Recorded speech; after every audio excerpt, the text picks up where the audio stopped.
Oh, there we go. The Russells. Oh, I love it. Chapter 6. Chapter 6. The one where he blows up the town. Funny, the protag and his wife are the damn protagonists of Mass Effect. Matt Neer and Jennifer. Ah! Thank you. Femship and Maleship. Yo! They had a falling out? They got divorced and crashed a plane? Fucking good for them. Good for them. Chapter 6. The good one. Let's do it. Secret lair. I have a secret lair. Summer forged ahead, but the nights only seemed to grow colder. Is it summertime in this game right now? Oh, I got confused because it was like nuclear winter because of the stuff that happened last time. It's not actually wintertime. It's actually summer, huh? Weird. Pepe, welcome on in. It's good to see you. They froze Luca everything. walked home slowly under the pale starlight, cautious to avoid any more surprises lurking in the shadows.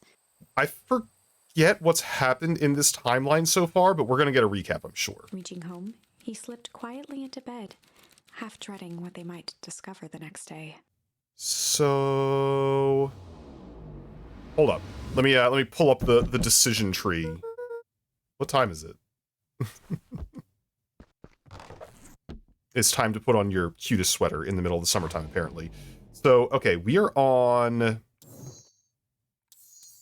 chapter 6, chapter 6, chapter 6, the secret lair? How do I tell where I am? I actually don't know. Also, Tay, what's up, Tay? How you doing? It's a real internet deer.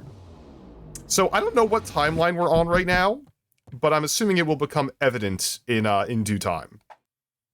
We have okay, this might help. So get to the creepy gate, deliver some jam, investigate the Valentine warehouse alone, get into trouble with Rolo. So this is the one where we investigated alone. And we, like, kicked the nuclear power plant guy in the shin and ran the fuck away, if I'm not mistaken. Get into trouble with Rolo and tell Gran before heading out with Rolo. Yo, is someone banging at my door, though?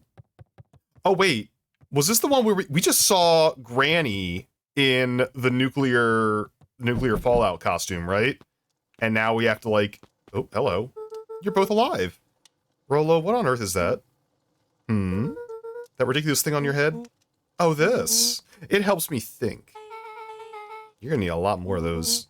Joke all you want. We'll see who's laughing when I crack this case wide open. The coast is clear? Yeah, whatever she's been up to this week, she's been keeping her mostly busy for most of the day. A deerstalker cap? It is a deerstalker cap, though. Yo, you know what? Can I get some cool hat? Rats. High quality rats. Let's go. Also, Hero, hello! Very well. The game is afoot. Luca and Beck rolled their eyes as Rolo strutted across the room. Okay, he's gonna Sherlock Holmes this thing. If I were a Gran, where would I hide my deepest, darkest secrets? Perhaps where you might least expect it. Rolo flung open the cabinet with confidence. Yeah, in the cabinet for sure. Also, Dragon Cheese, hello! Welcome on in. In the jam. Yeah, it's definitely in the jam. As a veil of dust hit his face. I think it's safe to assume anything that dusty isn't what we're looking for. Or maybe that's what she wants you to think. Then again, any good detective knows not to trust their first hunch. You have a theory about Gran Fefe? What's your theory about Gran? I think she's in, like, the resistance of some sort. And she's trying to... Ah! Thank you for the boop. Equi! What's up? Welcome on in. I'm not sure if I want to be right. I think she's the mom. I think she hit aging ick.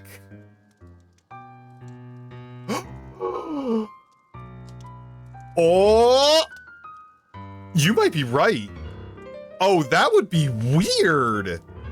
Because she did show up, like, right after the mom disappeared. Oh! Okay, hang on. Maybe? Out of nowhere, yeah. Well, okay, so the Goopus, which is what I'm naming it officially, the Goopus doesn't really age people, it deforms them. But maybe it could have like deformed her to the point where she looks old. I don't know, that makes sense. I buy that. First hunches are for suckers.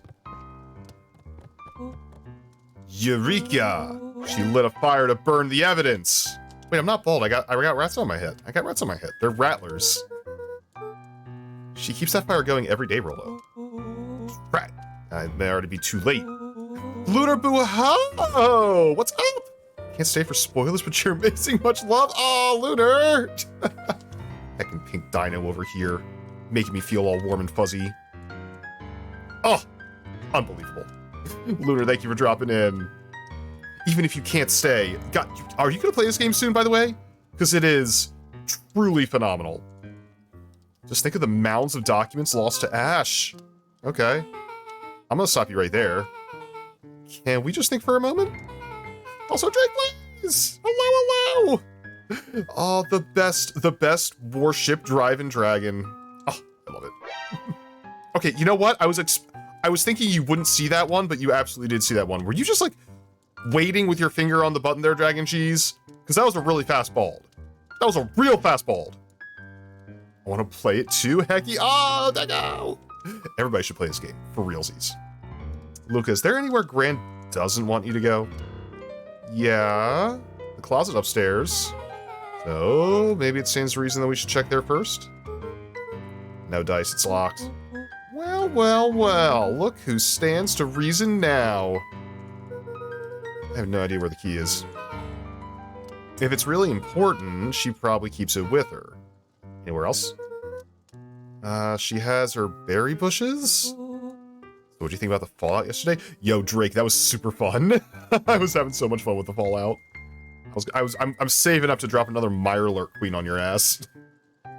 Who has ever thought I'm gonna take this important thing and huck it in a bush? I've thought that. And that's honestly a pretty big brain, big antlered move right there. True. Anything else? Maybe something out of the ordinary? Well, she is always worried I'll break her fancy dishware in the kitchen. But it doesn't matter anyway, I can't reach the latch. A look of realization crept onto Luca's face. Floating antlers? They're just my big antlers. They're very large. 2 Mirelurk Queens at once, hell yeah. All 3 kids snapped to glance at each other, then sprinted in turn toward the kitchen. Is that it? We're gonna look at the dishware? Oh. Alright, Rolo. This is your time to shine. Yes, you've called upon my expert detective skills. And now I shall proceed with... Lucas scrambled up Rolo's back. Oh, you're a ladder. Congratulations. I'm not bald. I'm not bald. False facts. Hey, this is my idea of detective work. Your squad needs a good lockpick, and every good lockpick needs a sturdy head to sit on. This is beneath my standing. Stop complaining and hold still. Got it. The 3 crowded around the hutch. You can't use Luca to stand up on it. He's got antlers on his head. Duh. Don't impale your friends. With the glass doors opened, a perfect porcelain display gleamed in front of them. Their Pretty eyes suspicious. Searched for anything amiss, but the only distinct feature was its impeccability. Well, that was anticlimactic. Yeah. I don't really know what we were expecting. When I mentioned death claws to do a quick save. That's good practice to get into, huh, Drake? Like, oh, hey, let me just yank on this random teacup and... Pulled on one of the teacups. It slanted forward with a hollow click. Oh, shit. For realsies? The It actually entire did hutch work. began to rustle and slide under its own power. Oh. Okay, so the teacup did work. Seems like your Grand's been doing some remodeling. Dude, only 2 types of people have secret lairs. Evil masterminds, superheroes.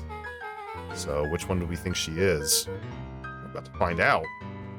Yo! Okay, who thinks that Granny is evil? Who thinks Granny is a superhero? Because it's happening. Okay, so more of an unhinged conspiracist vibe. Oh, wow. Yeah, this cannot be good. Need to look around before jumping to conclusions. She's got gunpowder. Love some gunpowder. What do we have here? Barrels marked caution explosive. And jam jars? It's enough jam to feed the whole town. What kind of incendiary jam is your gran making? Yeah, we got fire? It's time to do crimes? Oh. She wouldn't have had me walk around town delivering bombs, right? Only one way to find out. Rollo casually spun open a lid and dipped his finger in the jam. I swear to God, Rollo, if you blow up this house. He Huckleberries. smacked his lips. Hint of brown sugar and ink. What? Rollo plunged his hand in the jar, fishing out a soggy slip of paper. Aha! A slimy note to Luca and licked his fingers clean. It's addressed to Mrs. Fratelli. A grand jam gram? It says, last night I used the disguise Eris provided to scout the location. The timing window should be possible. Operation Sparkplug is a go. Oh man, they're doing a heist? Whatever it is, it can't be good. So, more a bombshell than a bomb, am I right? You're new here, so I'll let it slide. But I'm the bad joke guy around here. Oh god. Well, okay, not bombs, that's good. Oh, hi. Oh yeah. Fear violence. I'm so strong. Oh, Granny's getting Luca buff. jostled each cabinet drawer in turn. Only one was unlocked. He fingered through the filing cabinet, pausing at a bulging folder labeled Walter. Walter. Put down the folder, For Walter. a long moment, he just stared at it. Who's Walter, by the way? Is it? Oh, wait, is it his father? What you got there? It is his father! Oh! Oh, thank you. Oh, jeez. Looks like some of his old medical files? Your dad was a doctor? Luca nodded and caressed the label with his thumb. Cheesecake, what's up? Well, are you gonna read it?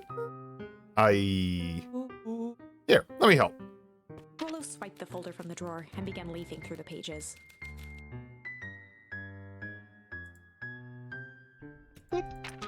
He whistled to himself, thank you for the boots. barely looking at the text. How about you actually read some of it? One sec.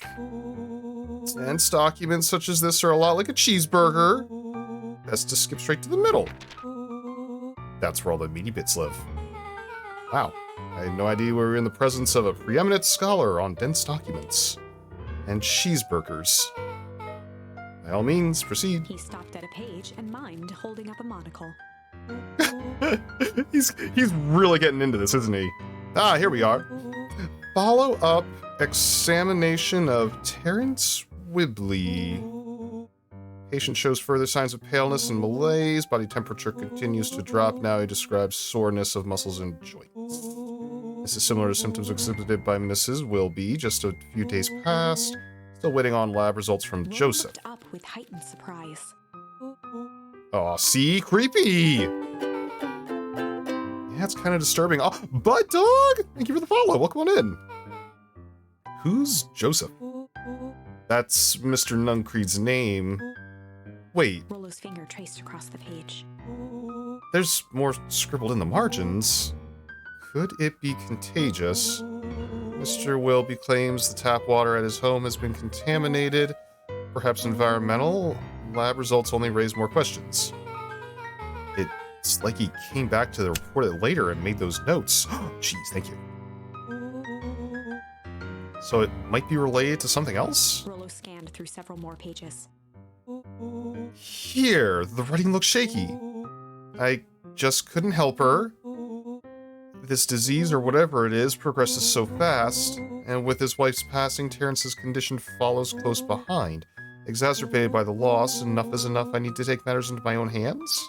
Luca, staring blankly at the cabinet this whole time, spoke softly. Oh?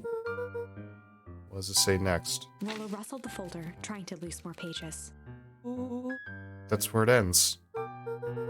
What? There has to be more. Luca frantically shoved the remaining cabinet folders, trying to find another labeled Walter. Luke, I think that's the only one. It's alphabetical, see? What did he mean enough is enough? How did he take matters into his own hands? This is bullshit! Luca slammed the drawer shut. Aw, he said bad word. Guys, I got other things to look at, though. Is it just the conspiracy board? Is that the last one?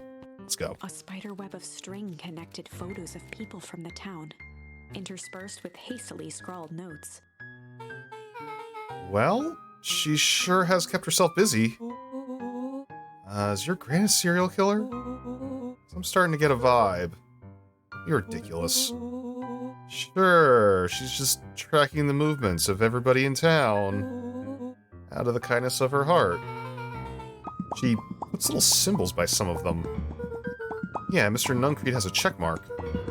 And the clipboards are all inside a big circle. Mr. Pop, welcome to the stream. My moms are both on here. Both with question marks? Miss Valentine has a question mark. Harris has a question mark that's been crossed out. Mr. Kerr has a bullseye. The killer has chosen her next victim! We don't know what any of this means. Whatever it means, it's probably not good. Yeah, legitimately, though. They crowded around a worn-down old map of Beacon Pines. Look at all their little tails going, by the way. It's so cute. Whoa, this looks like a treasure map. Not every old map is a treasure map, Rollo. Yeah, but every treasure map is an old map. Can't fault that logic. Look, there's even a pathway drawn on it. It starts at the entrance of the town, and if we follow it... Traced the path with his finger. Oh my gosh. Ethan, thank you so much for the follow. Welcome on in. It leads right He to... jabbed down at the end point. Town Square? Oh my gosh, look at that little jiggly emote. I love it. That's the fountain in the middle of town. A weird place to hide treasure. Rollo, that doesn't look like treasure to me. The end of the path on the map has the same symbol as those explosives over here. So it's not hiding treasure. It's a real bummer. Rollo, what's the thing you've been excited about for the past month? The festival. Oh. Did you just say gulp? It feels kind of like a gulp situation. Everyone will be gathered at the center of town. She's gonna blow up the festival! Now if we stop her. Oh. What was that? Luca looked up from the map. What? Yeah, exactly. What was that? No, I heard it too. That was the front door. Which means someone just shut the door. Which means someone's upstairs. Quiet. Hit the lights. Bex flicked off the light. Yeah, maybe she won't notice we're in her super secret moved cabinet secret base. Overhead, creaking floorboards bent under slow, deliberate steps. Oh. Oh. The kids looked up, the tilt of their necks following each footfall.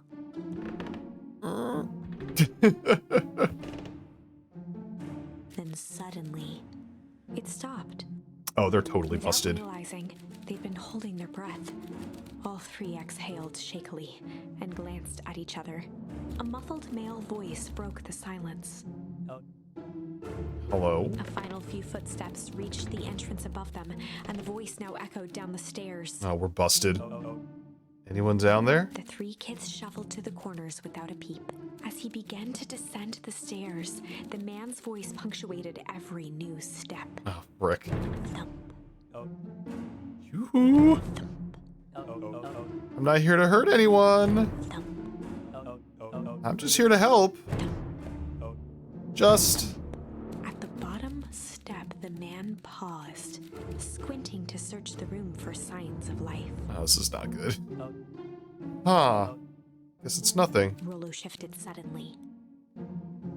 Luca gave him an intense, chastising look and whispered through clenched teeth. Don't say anything! Rollo, don't. It was too late. Rollo was already inching toward the stairway. Oh, he's gonna get us all He busted. screeched as he charged toward the shadowy figure. Flaming chicken coop? Excuse me? With all his weight, Rollo tackled the man to the ground. Get him. Destroy him. Break his pelvis. Rollo? Mysterious creepy man? Anyone From there? the dark corner, they saw something move. Well, I didn't know if I had it in me. There's only one way to find out. Holy crap, Rollo, that was awesome. Wait, did you just kill that person? Luca scrambled to the hunched figure on the ground. God, yes. Pressing his fingers to the man's neck, he sighed with relief. Oh, thank God he's dead. You sure clobbered him good, Rollo. He's knocked out cold. As Beck flicked back on the light, Luca and Rollo both gasped in stereo. Mr. Tolliver?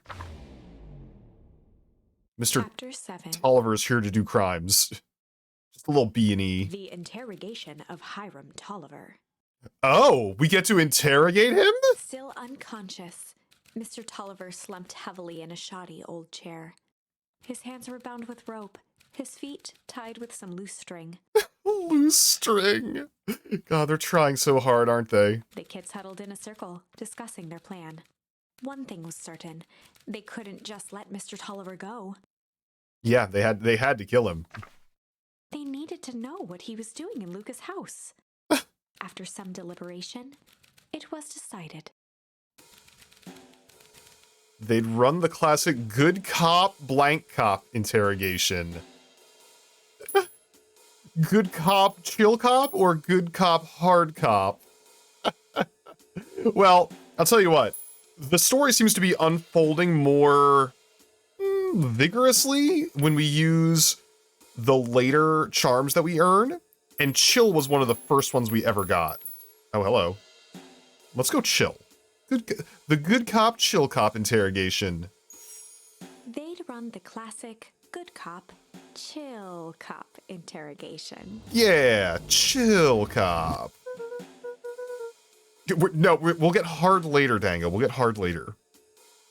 I'll handle this. I just gotta play it cool. Luca walked calmly to the light switch, flicking it off and on a few times. Is that gonna help? Mr. Tolliver Apparently. shook his head, gathering his wits. Apparently that does help. Golly, I sure got my bell He wrong. looked over to find Luca, who returned Oh, a whoa. calming grin. Sorry, Mr. Tolliver. This was all a big mistake. Luca, what's going on here? Why do you have me strapped down? No one's fault, really. Rollo just got a little startled. Rollo's here. Rollo and Beck emerged from hiding to give a timid wave. Busted. Yes, later, Dango. Well, alright. Mistakes happen. You kids gave old Hiram a good scare. Let's just get me out of these ropes and call it even. Luca glanced over to Rollo and Beck, who replied with skeptical looks. Mr. Tolliver, why are you in my grand's basement? I'm here to help, of course. Help with what? What's my gran up to? If you'll just cut me loose, I can show you. How do I know we can trust you? Mr. Tolliver exhaled with disappointment. Luca, have I ever done anything wrong by you? No. And since your gran moved to town, haven't I been nothing but welcoming? Yeah. So why would I turn my back on your family now? It's just... all this stuff seems pretty weird. A board with names of people from town, archive of my dad's old disturbing patient notes. Luca gestured to the corner. Barrels of explosives. I can't explain everything. You just need to untie me. You kids deserve an explanation. Luca looked again to Rollo and Beck. This time they shrugged. Luca began to slowly loosen the bindings. He's gonna die. Mr. Tolliver gently rubbed his wrists. He's gonna destroy this small deer. That's a good lad. This will all make sense in time. He edged imperceptibly toward the stairs as he spoke. He's out. You see, this town has secrets, Luca. A very dark past indeed. Before the kids had even noticed his movement, Mr. Tolliver was at the light switch. A past that must be brought to... He punctuated his final words by flicking the switch and rushing up the stairs. Light. Son of a... Beck darted to the wall and turned back on the lights. Well, that didn't work. It was too late. Rollo confirmed what they all heard. He just locked us down here. Oh, frick! Mr. Tolliver's muffled voice came from behind the door. Oh. I wasn't lying, you know. This is for your own good. You kids just keep tight down there. Let the adults handle this. They looked bewildered at each other. Play it cool, huh? Not now, Beck. Alright, so we're trapped in the basement forever. Staccato thump of quick steps exiting the house. Oh. The kids looked down in resignation. This isn't how it goes in Hank Atomic. For some reason, they'd always assumed it was up to them to save their town. Luca opened his mouth, hoping to conjure some magical words to make this right. Only a hollow croak escaped. The end.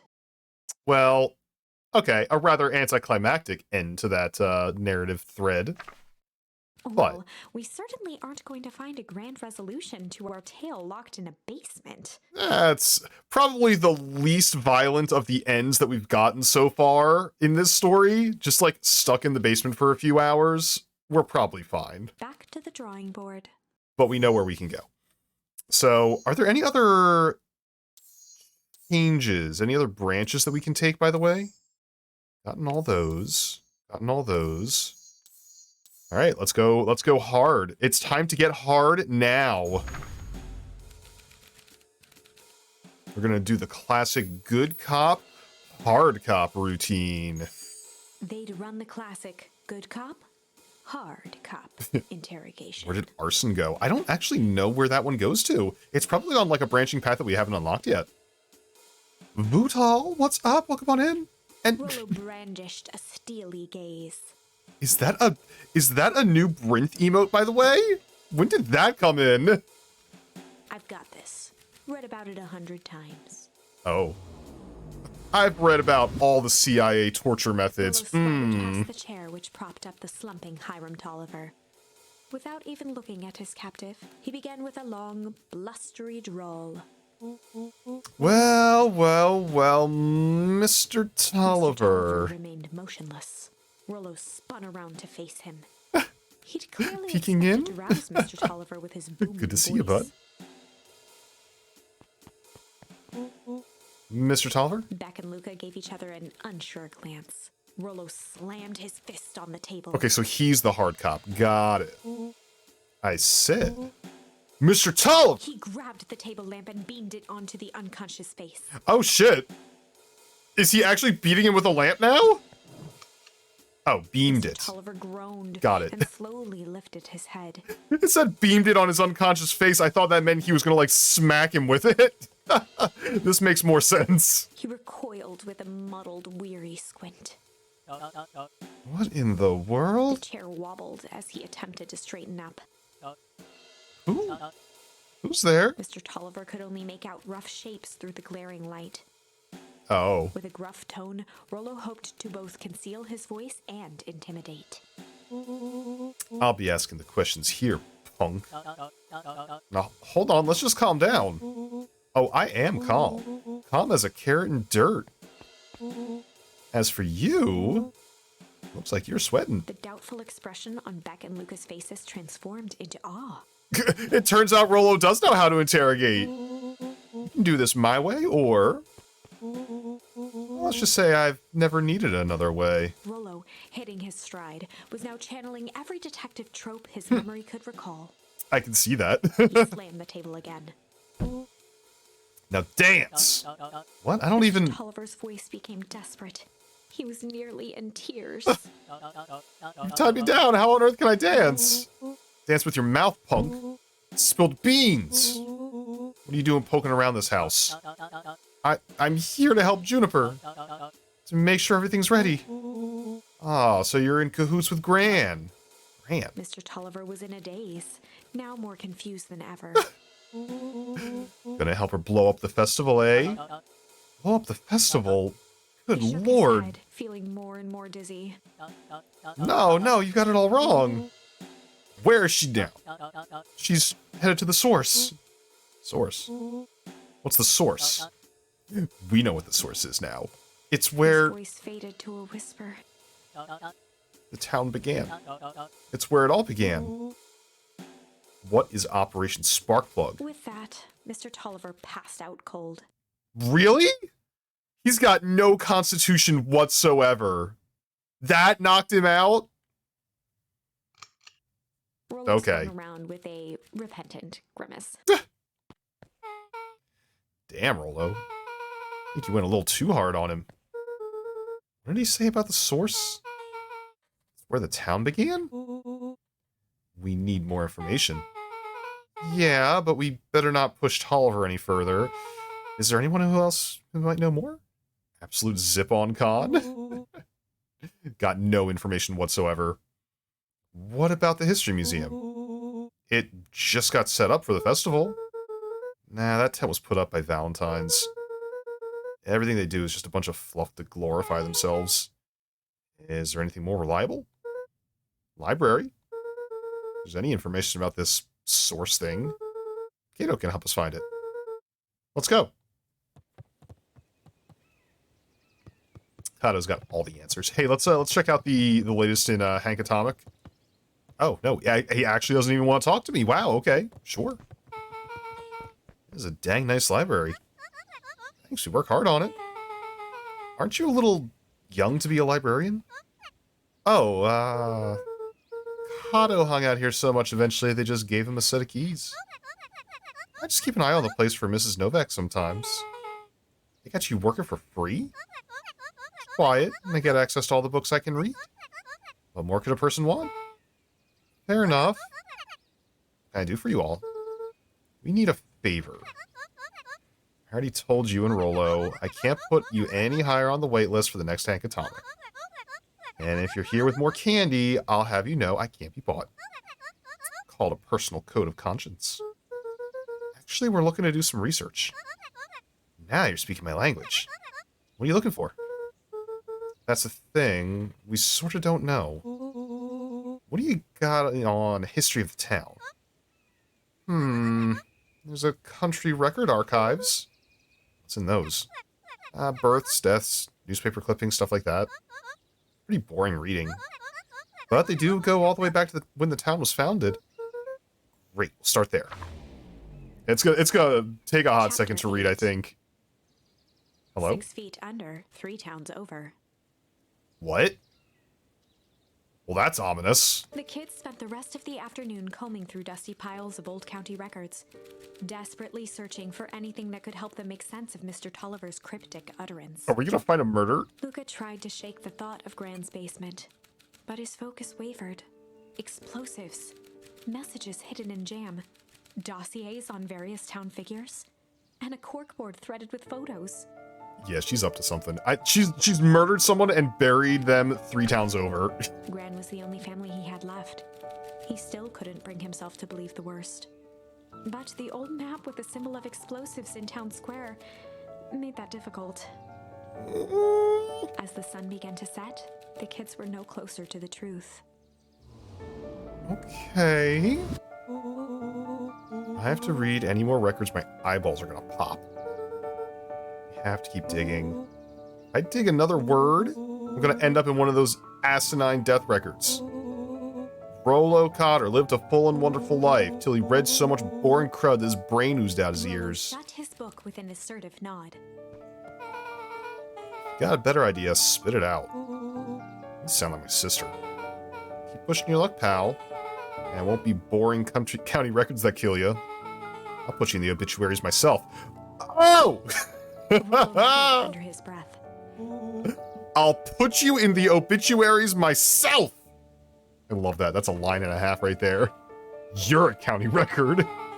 Really? That's the best you got? When I'm done with you, you'll be the footnote in history. Just like... Beck slammed her finger down on the open page before glancing down to read. J. Hartford here. I'd love to see you try. Hey. We're all a little tired here. Let's just take a minute and... Something tickled the back of Luca's mind. Wait, what was that name back? In the obit? J. Hartford? From Brooklyn Tribune 8 years ago. That can't be right. What is it? J. Hartford? That's my grand's name. Juniper Hartford. Beth? I think you might be right. This is looking real suspicious. Maybe there were 2 J. Hartfords? Mrs. Hartford is survived by her young daughter, E. Hartford. My mom's name is Eleanor. Okay, this is getting creepy. If your gran is 6 feet under 3 towns over, then who am I living with? Beth, you freaking called it? Oh no! Question hung in the air. Oh! Alright, gang, I gotta close up for the night. Beck rubbed her eyes. Are you, like, recognizant? How late is it? The sun's still out. Almost 10. How is it 10 o'clock? There's sun beaming through the window. Oh, crap. Pa's gonna kill me. I gotta go. Yeah, my parents will be worried sick. Okay, let's meet up as early as we can at the festival tomorrow. What are you gonna do about the unconscious man in your basement? I'll think of something. I'm gonna leave him there and hope for the best. Luca's heart was Strat! pounding as he What's up? Thank you for the approached bleep. house. If he was lucky, Gran, or whoever it was, hadn't gotten back yet. Oh, see, he had never met, or he had, like, met his gran once before she showed up here in town. And of course, there was It's Mr. Tulliver possible. tied up and unconscious in the basement. Bleat sale? Yo? Free bleats? Well, I mean, 1 bean for a bleat. But you're never gonna get a price better than that. Get those bleats in here. Dealing with him would be the first order of business. Oh, Luca shook out his arms to calm his nerves before entering. make sure you get lots of bleats outside the door here. Drip's grandma is also the mom. Oh no! Dropping in for a moment to say hi. Can't stick around for spoilers though. Strat, thank you so much for dropping on in. Yeah, absolutely. We don't want to spoil any of this for you. It's a real good story so far. But Strat, it's always good to see you. Enjoy the bleats. Enjoy a cascade of bleats, a cavalcade of bleats, a veritable parade of bleats storming through the stream. Delicious. Oh, we got creepy music? He held perfectly still, Oh shit, tempering his breath. it's her. Listen. She was asleep. A deluge of bleats. His only hope was that she hadn't found Mr. Tulliver before dozing off. Possible? Check on Mr. Tolliver. This man is dead. He's gonna be murderized in the basement. Probably not. Oh! Drip's mind after hearing that news in-game? Yeah! Oh no. Mr. Tulliver was nowhere to be seen. He evaporated? Maybe he woke up, escaped from his bindings, and left without a trace. Or maybe Gran knew everything. Oh shit. What do I do? Luca's hungry stomach groaned. Everybody say hi to Drip Pop. Not realizing it, he'd gone the entire day without eating. Oh, I've done that once or twice. Okay, I can figure this out. I just need a little brain food. Luca rushed over to the pile of jam jars, Don't. unscrewed one, and Don't. shoveled a handful into his mouth. Don't! It's made of explosives! I'm afraid your jam delivery will be delayed. He flipped the lid to Don't read die. the label. Mr. Nuncreed.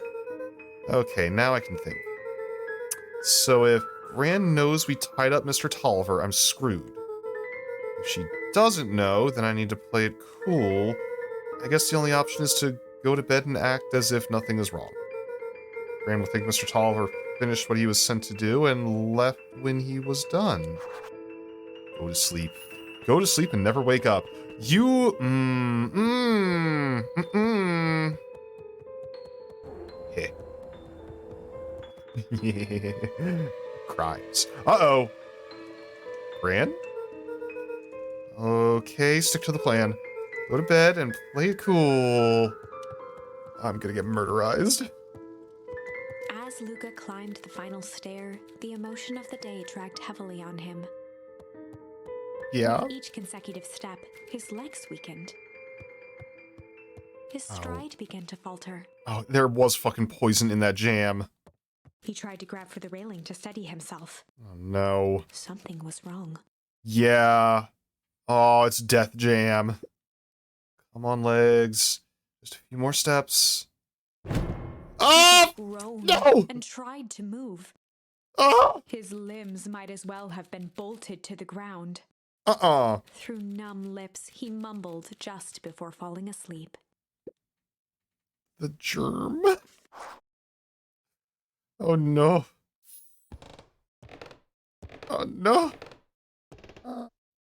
Sweet boy. What did you get yourself into? It's Gran. She's gonna dump me in bed? Rest now and let me handle everything. Oh. So we don't die. Cool. Chapter 9. A Yeah. speech to end all speeches. Oh. Well, we know that What's-His-Face was gonna give a big speech. What was his name? The Yeen? I forget his name. Luca awoke to find himself face down in bed. Oh no, it was the mayor who was gonna give the speech. That's right. He moaned into his pillow. Why would Gran drug him? You drugged yourself, you damn idiot. You ate the drug jam. Or rather, why was she trying to drug Mr. Nuncreed? Yeah, accurate. Which one is Mr. Nuncreed?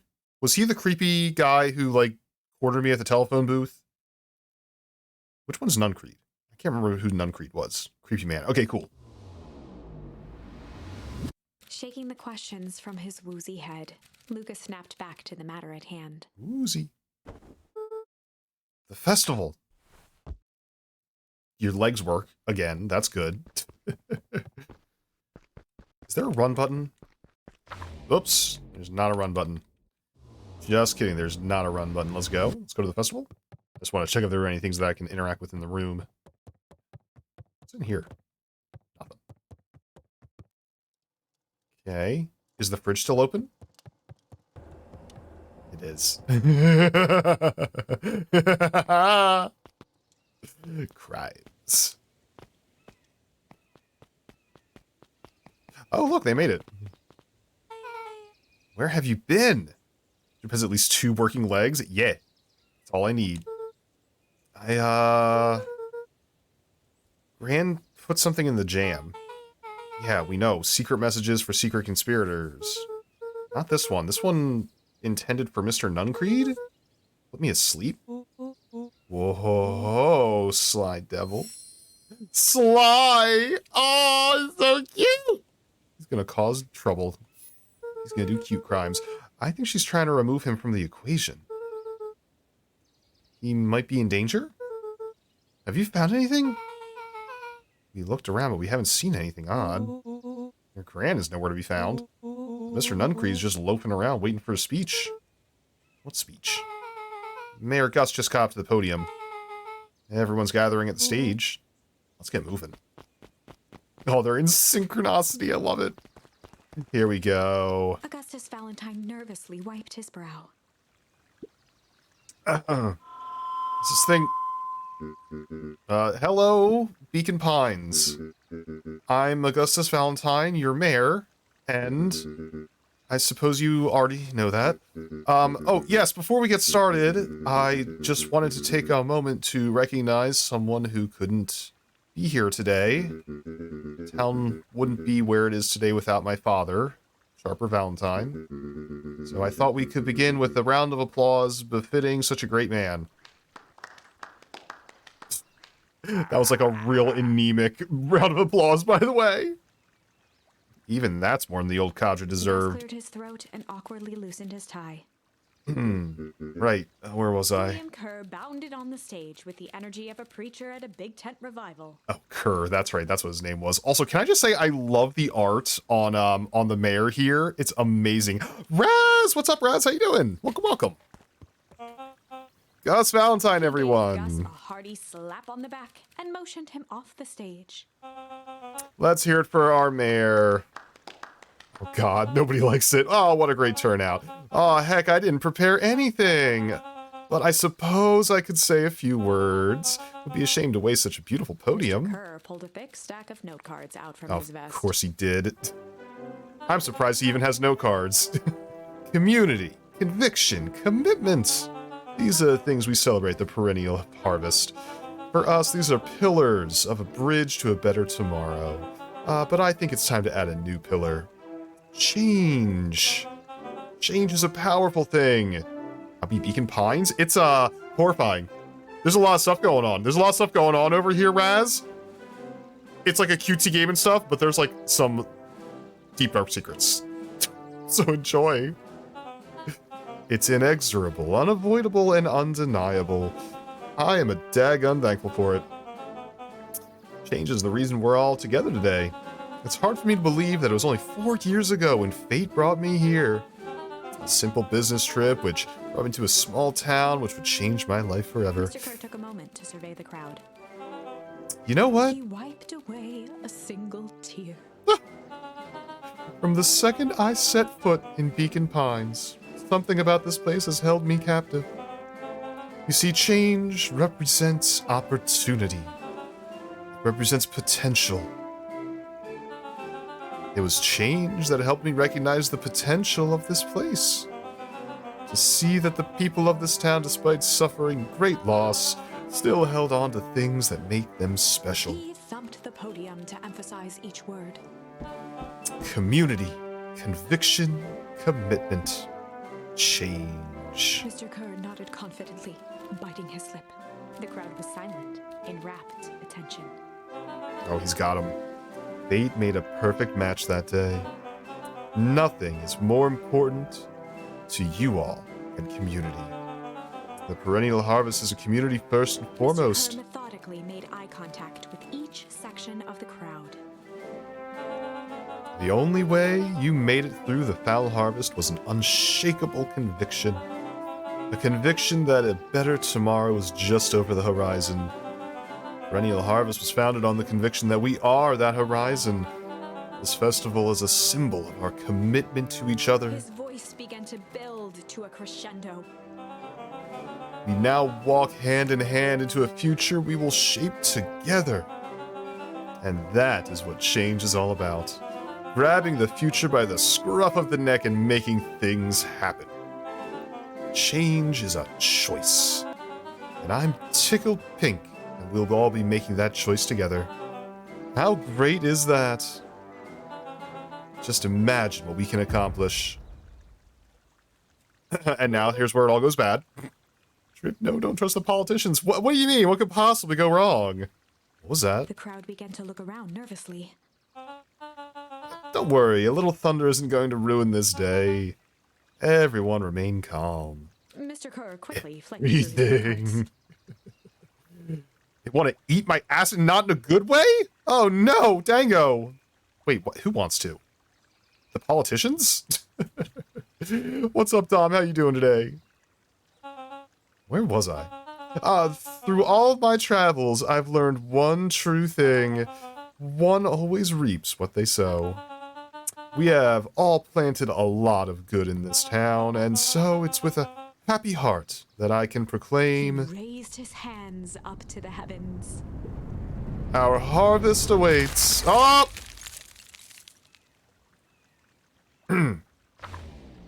Well, we're dead. At that moment, a merciless wall of impossibly cold air ripped through the crowd, instantly freezing everyone and everything it touched. Yeah. Yeah, it didn't end well, did it? It's been good. I've been hearing a lot about this game and what's it about, seeing what it's about. It's really good. It's like a cozy story wrapped with like a twisted Stranger Things sort of mystery vibe going on. And also sometimes we all just die, but then we find a new path. For a man like William Kerr, this was a fitting way for things to end. Is it? On a stage, with an entire town frozen in rapt attention for the rest of time. Yeah, okay, yeah, that makes sense. The end. The end. There's that ice again! Whenever I think we're getting close, it comes along and ruins everything. It does ruin everything. Maybe we should just quit? Maybe you should just close the book, walk away, and never think of me again. God, the narrator is such a good voice actor. No, I don't mean that. We got a little closer this time. We just need to try again. Night in the Woods vibes for me. Yeah, it's got a little bit of that going on. I need to finish that game at some point. Maybe I should do that one on stream. Oh! Good cop, sly cop? Yo, hang on, wait a minute. We have a new option. They'd run the classic good cop, sly cop routine. They'd run the classic good cop, sly cop interrogation. Okay. Luca and Rollo ducked behind a barrel, leaving Beck to her task. Beck, let's go Beck. Beck's got this, I believe. With a few crisp snaps, she roused Mr. Tolliver. Stream Night in the Woods, please. I might just. If it's like, oh, I think I owe it another visit. Greg's is my favorite boy. What? What's going on here? You're that Modewell girl. Please, tell me Beck. Sorry about all Mr. this. Tolliver looked down and shifted a bit, testing his restraints. There seems to have been a mix-up. You see, I'm down here for the same reason you are. Juniper sent you here? Beck caught herself before letting the surprise manifest on her face. Oh, She'd already gotten him to reveal his relation to Green. it's perfect. Love the hi-hat rhythm. I know, right? It's setting the mood. This was gonna be easy. You know how Juniper is with her precautions. Operation Sparkplug has us all on edge. I guess she thought you need some backup? But you sent a child? What better way to avoid prying eyes? Who would suspect a kid? I suppose that makes sense. Mr. Tolliver wriggled a bit in his restraints. Oh, I'm so sorry. Beck quickly removed the ropes. Oh. That had to be uncomfortable. A little, yeah. But you understand. You never know who to trust in this town. Mr. Tolliver rubbed the growing knot on his forehead. Very true. So it turns out we're both here to... Beck twirled her hand, as if to prompt Mr. Tolliver to finish her thought. destroy the evidence? Beck shook her head and clicked her tongue. Oh, yep, the old girl is nothing if not thorough. We're destroying the evidence. Mr. Tolliver let out an amused huff in agreement. She sure is. Can't blame her, though. If anyone were to find out what we're going to destroy the source, well, we both know how bad that might be. No one will know anything once I finish cleaning things up down here. Beck was on a roll now, playing Mr. Tolliver like a fiddle. You sure you can finish this up on your own? Juniper trusted me for a reason. You can leave the rest to me. Good. There's one more loose end I'll get to work on. Loose end? Oh, it's nothing really. The other day I had a radio on the scan while restocking the candy shelf. And wouldn't you know it, I intercepted an odd phrase in a perennial harvest transmission. Underground secrets. That's ominous. I think it might be a password, but Juniper dismissed it. Said it wasn't mission critical. What's the password for? We don't know. So we have a password and know where to put it. It's gotta mean something, right? Good thinking. You should probably go work on that. I've got this under control. That's a relief. Between you and me, this basement gives me the willies. Heading for the stairs, Mr. Tolliver hesitated and turned to Beck with a puzzled look.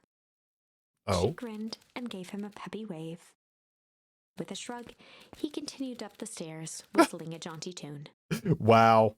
Absolutely played. You guys catch that? Sure did. This whole time Mr. Tolliver had a candy shelf, but all he ever sells us is apples. Beck blinked slowly in disappointment. Well, you know, he got the real secret there. The password, Rollo. Well, sure, but once things are back to normal, I'll be having to worry with Mr. Tolliver about that candy shelf. Fine. In the meantime, I've got an idea. She turned to the table and began tearing small scraps of paper. He said he heard a password on the radio. Any good spy transmission is never what it seems. Beck marked each scrap of paper and leaned back. We just need to find the hidden meaning. Okay. What's another word for underground? Buried, covered. Could it be a cover-up? Maybe it's one of those each letter is a number things. So U would be 21. N would be 14. D would be... Ooh! It's an anagram. Nuncreed's Drugstore. Oh shit! Yeah, you unscrambled it that easy! Luca and Beck looked at Rollo with amazement. Oh? Rollo. That was incredible. Well, it's either that or Kren's Nude Rug Store.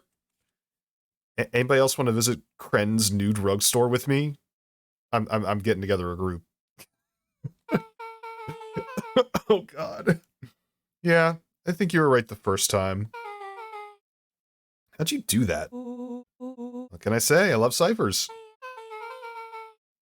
Well, I guess we know where to go next. Investigate the nude drugstore. Hell yeah. Oh, hello. What are you doing out here? Oh, you scared me half to death. Sorry. Oh wait, she has like the smoker's voice, right? Yeah, I remember her having like the smoker's voice.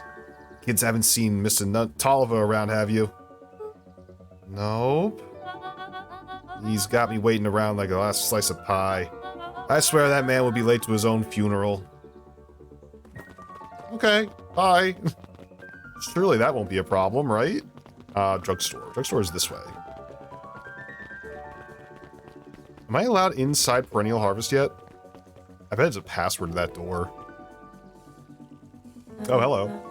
You're late, Augustus. Sorry, sister. I was caught up with work. Work? You? I had a few more details to lock down for the festival. Oh, what do you have to report? What is this insipid town festival really about? I think... Gus looked around nervously. I think Mr. Kerr really does just want to do something good for the town. He's actually a pretty nice guy. You should spend some time with him. I didn't pull strings installing you as mayor so that you could make friends.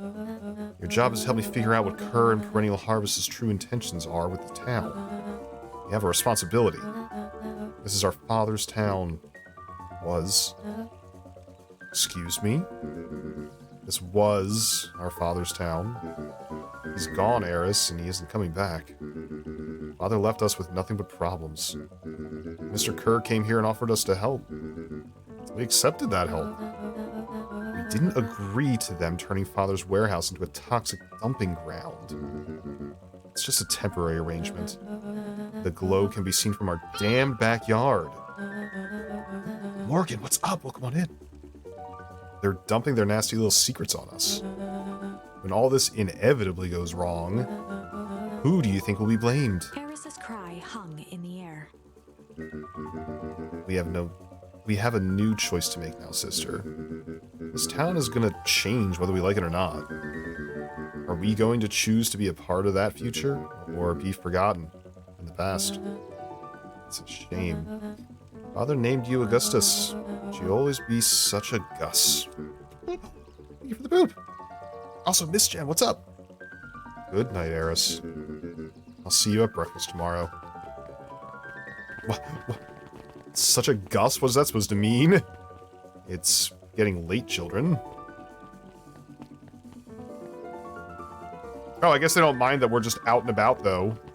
Hey, what's your ominous book passage say? Knowledge, he spat with a sneer. There exists a gulf between knowing something and being able to do a damn thing about it. Oh, I got a little friend on my head. Everybody be very quiet. Be very nice to them. I do hate it when villains make a good point. Also, is there somebody upstairs in here, by the way? You better get to Nun Creeds. Okay, just kidding. Never mind. I'm not allowed to go there yet.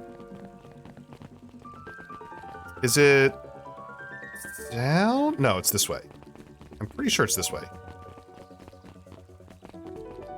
There we go. Hello. Solomon stood proudly at the entrance to the drugstore, I always forget about Solomon. holding a brown bag overflowing with black licorice. Aww. Hey, Solomon. We're looking for Mr. Nuncrease. He's still in there? I'm afraid not. Then where'd you get that candy from? You might say we have an arrangement. Solomon shoveled a surprising amount of licorice into his mouth. An alarming amount of licorice. Sometimes it's the small pleasures in life. Though we might not always have family to rely on, licorice has never let me down.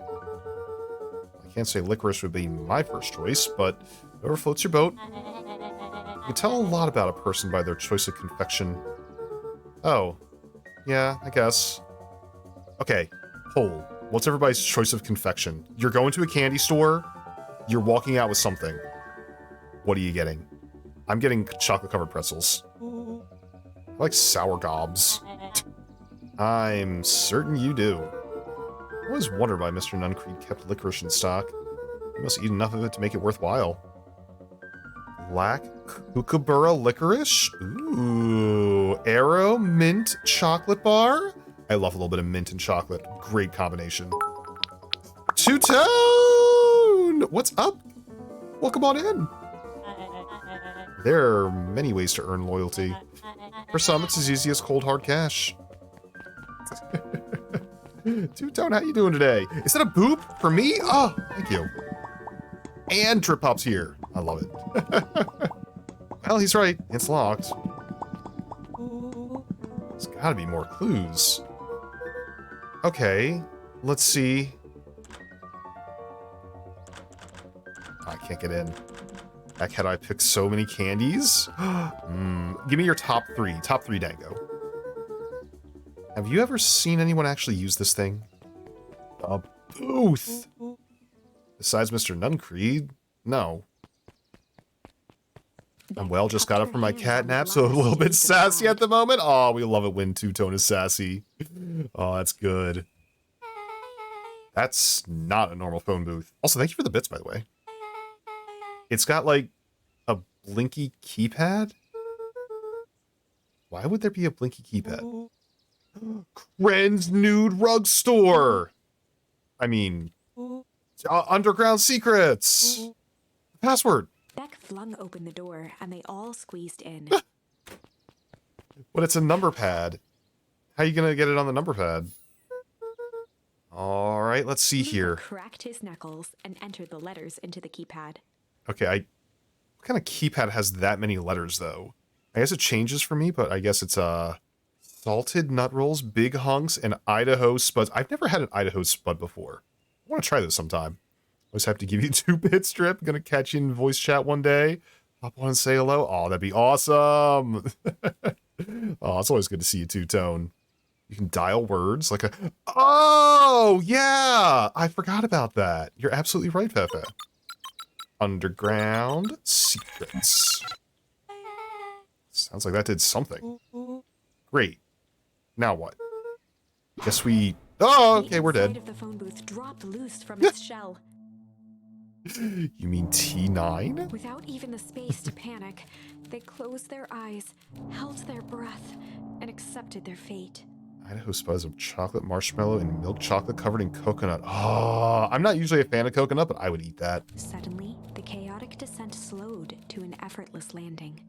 It was unclear where they ended up, but at least it was solid ground. Well, this is the second time during the story that we've been down here, but it looks like maybe we're not going to die this time.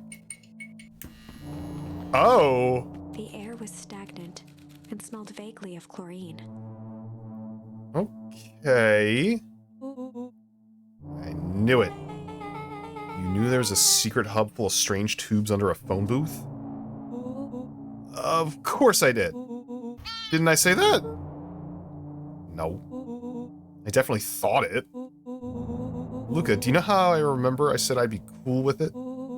If the transdimensional conduits from Hank Atomic issue 12 were real? Rollo, at one point or another, you said that just about every technology ever discussed in Hank Atomic. That's why I'm such a good predictor! It looks like each of these has something written on them. Does it? Also, what's this? This suit has a broken mask. Oh, this is the one we kicked the crap out of! So, have we found our mysterious warehouse creeper? At least found their hazmat suit. If it walks like a nun creed and talks like a nun creed, let's not jump to conclusions. Just saying. Okay. Mining Operations Alpha. You guys have mines here? Not that I know of. This town's all farms and fertilizer. And a series of tubes. Pa always says you can only trust a miner up to the point where they hit gold. Not sure how that wisdom applies to this exact situation. That's the thing about Pa, you don't realize what it means until it's too late.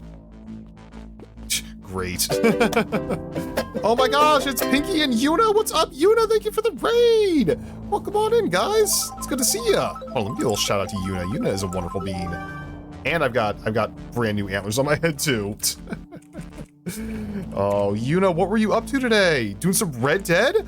Ooh. How's it going, by the way? I think you just started the last time I was watching your stream. Have you gotten past the incredibly long prologue and into the good stuff yet? Are you rootin' and or tootin' and or shootin'? Oh my gosh. Ah, thank you.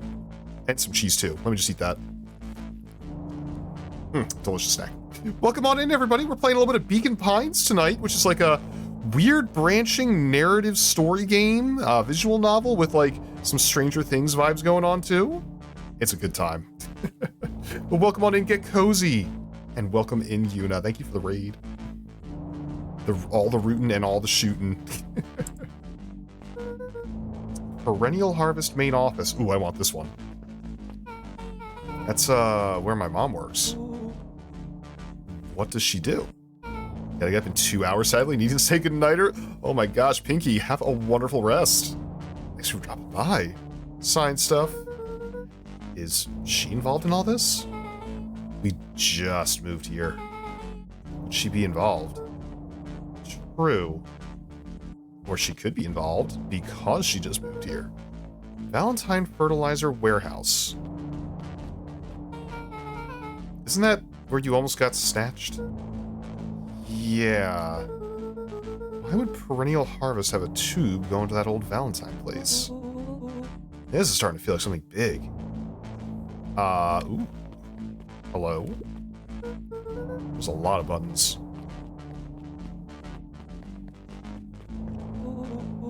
Stand aside, Earthlings. I've read enough Hank Atomics to know my way around sci-fi tech. Rollo's hands hovered over the field of blinking buttons. Eeny, meeny, miny.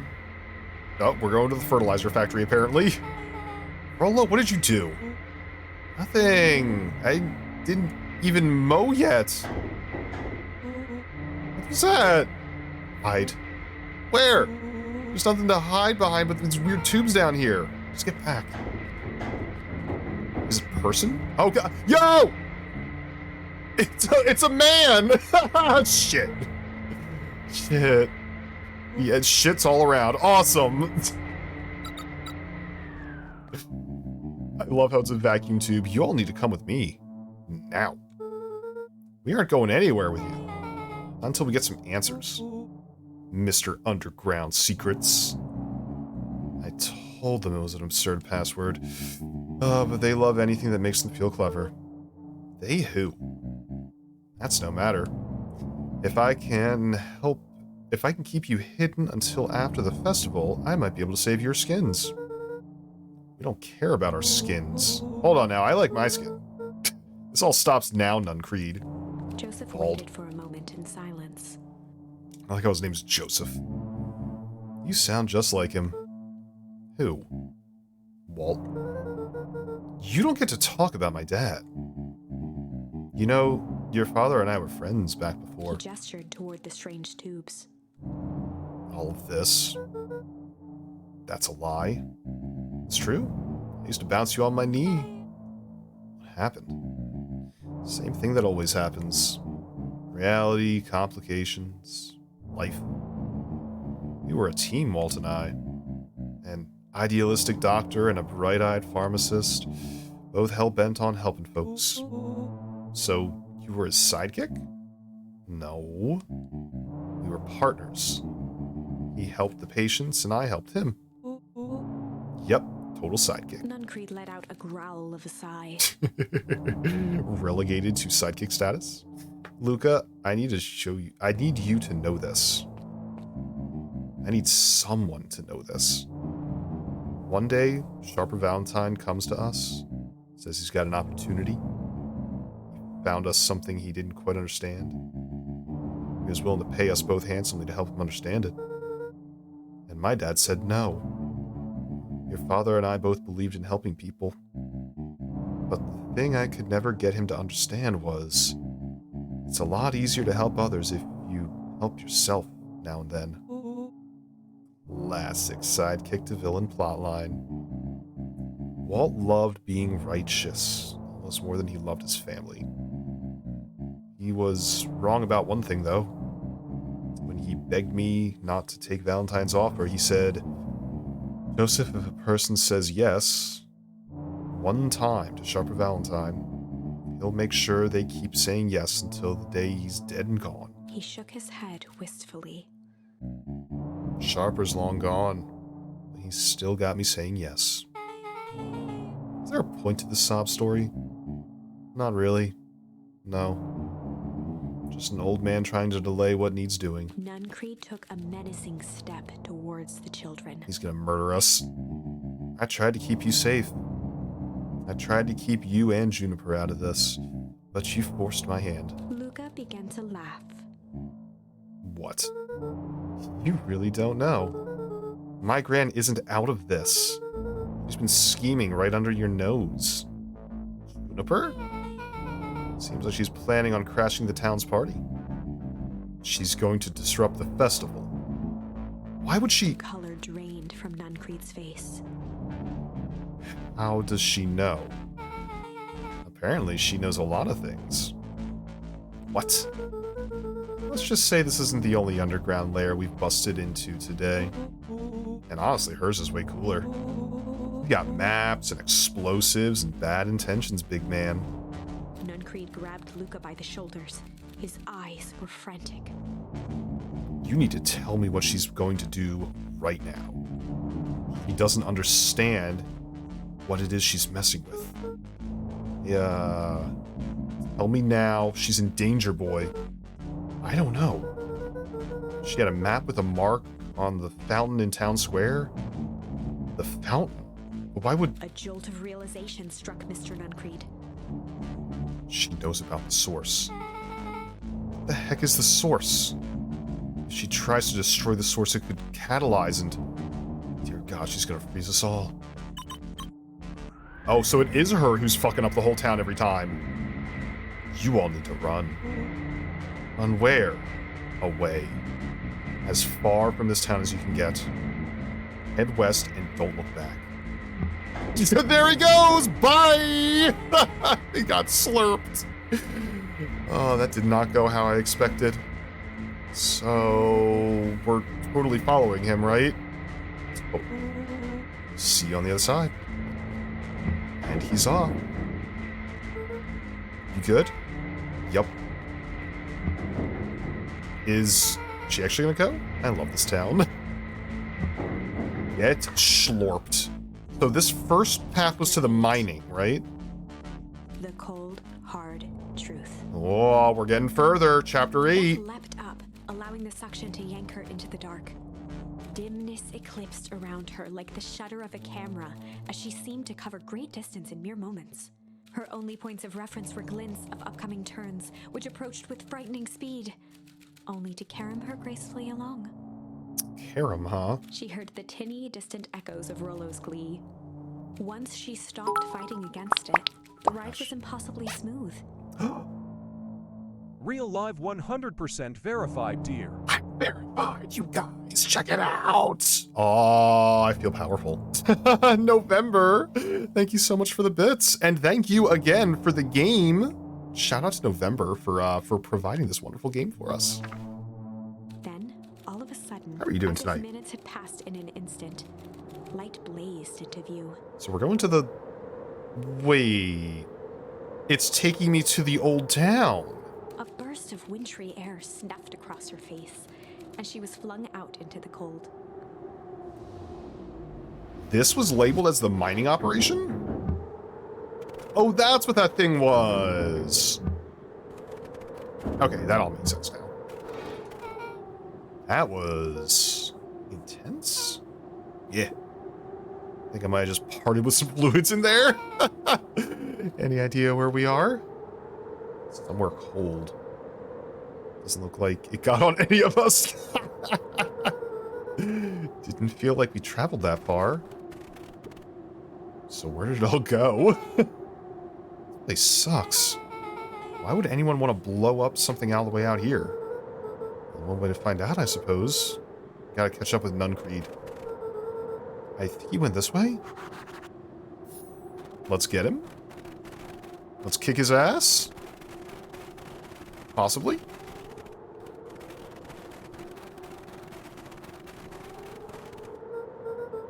Okay. This is starting to feel really familiar. So they haven't actually...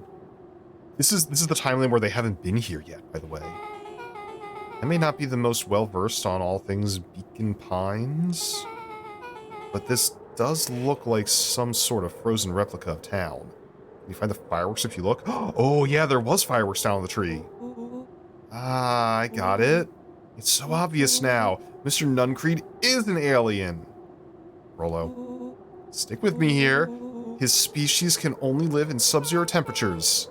Oh boy, here we go. The source is their basement camp dimension, so naturally they keep it cold.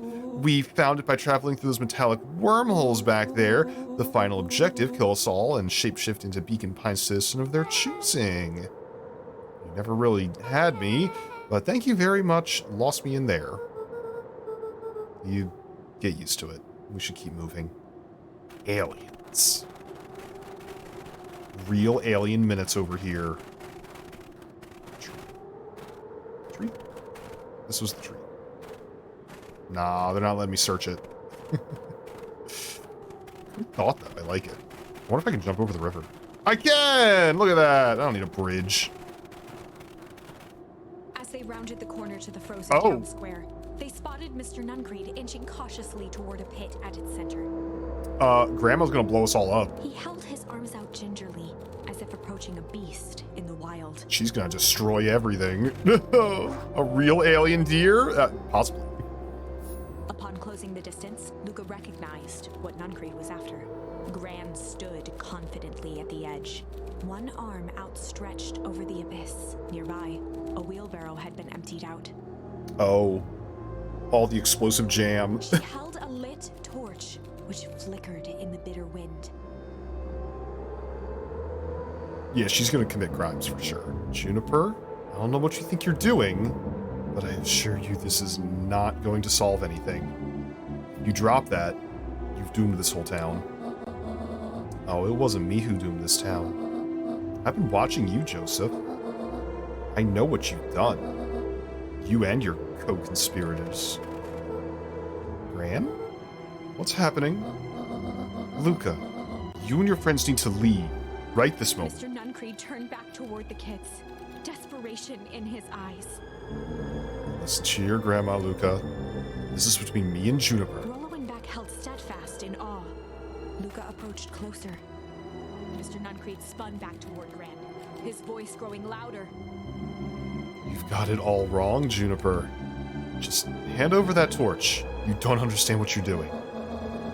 How could I possibly trust you to do the right thing? Walt told me everything. He trusted you, and you betrayed that trust. Luca, did you know that this man's entire life is a lie? If it weren't for him, your father might still be alive. Mr. Nuncreed winced with anguish. His voice hardened. That's not true. They both now yelled, not to each other, but at fate itself, Making their peace with long-held burdens. Oh no. The wind howled with encouragement. Walt was like a brother to me. We just had different ideas about how to affect change. Very convenient that your way just happened to lie in your pockets. Now that's not fair. They menaced at each other, both catching their breath. The moment balanced on a knife's edge. She's gonna blow us all up. Oh, we get to decide. A blur of emotions and memories. Luca's mind flooded with questions. The wind calmed, as if to give him the stage. Oh. Yo, deer fact number 7. One deer sells for $87 on the dark web. Pretty good deal if you ask me. I just haven't found a good buyer for me yet. He began to weep, or he began to hum. He's gonna be sad. I'd buy a dark web deer. And in the stillness, he began to weep. We're gonna be sad deer. It was all just too much. Falling to his knees, Luca whimpered softly. The tears crystallized as they hit the snow. Aww. Gran stared at Luca for a moment with warm sympathy, remembering why this was all necessary. Some sad deers in chat. This'll all make sense soon, Luca. Then everything can go back to normal. I promise. she stiffened up and brandished the torch at Mr. Nuncreed. You can't hide behind those people any longer, Joseph. Once their precious source is destroyed, we'll see where their loyalties fall. Juniper, don't. Ignoring his final plea, Gran flung the torch into the deep darkness. That's not gonna end well. That's really not gonna end well. She smiled and exhaled in relief. Mr. Nuncreed moaned in resignation. The torch echoed as it ricocheted down the hole, Yeah. punctuated with a thunderous thud. Yeah. Oh. You see, Joseph? I've learned one very important lesson in life. If you want things to change, then you must be willing to... Before Gran could finish, the ground shook her to silence. Yeah.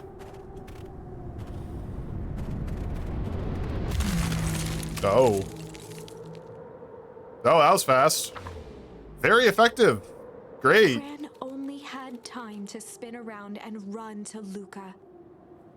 Her attempt to shield him, an honorable but trifling act. Yeah. Unflinching love, pitted against an unthinking horror. There was no contest. Her warm embrace froze in an instant. That is where they remain, fixed in place, forever. Yeah. And so, our story ends on this melancholy scene. It's a lot of ends. In a town brought low by its secrets, sits the frozen statues of a misguided band of meddlers. The end. Aw. Well, we have another choice right off the cut, though. Dire. On the bright side, we finally figured out where all the ice is coming from. Yeah, we did figure that one out. Now, we just need to find a way to deal with a mystic, unfathomable force of nature. I love how the narrator is like in on the absurdity a little bit. Okay. Oh, that's a cool cool little side over there, fire and ice. Okay. We will begin to hum instead. Let's see how that changes things, huh? And in the stillness, he began to hum. After the death of his father, Luca had trouble sleeping. Each night, his mother would sit at the foot of his bed and hum a gentle melody. It was the only thing that could calm his mind. The only thing that, however briefly, could make it all seem okay. Oh, is this where we find out about Gran? That melody pervaded every memory Luca had of his mother. Shivering in the raw snow, he began to hum it out loud.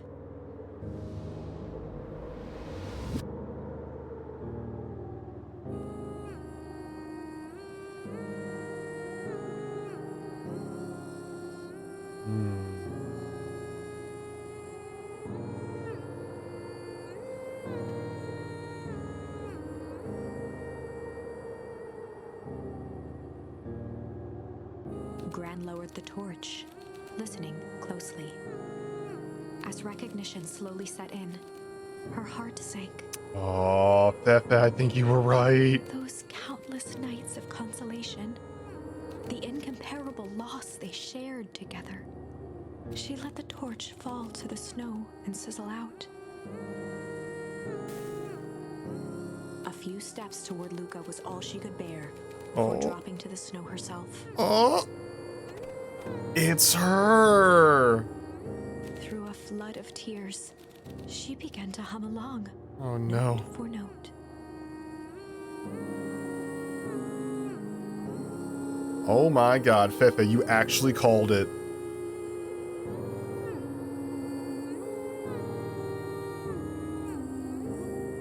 What a reveal, too. Oh.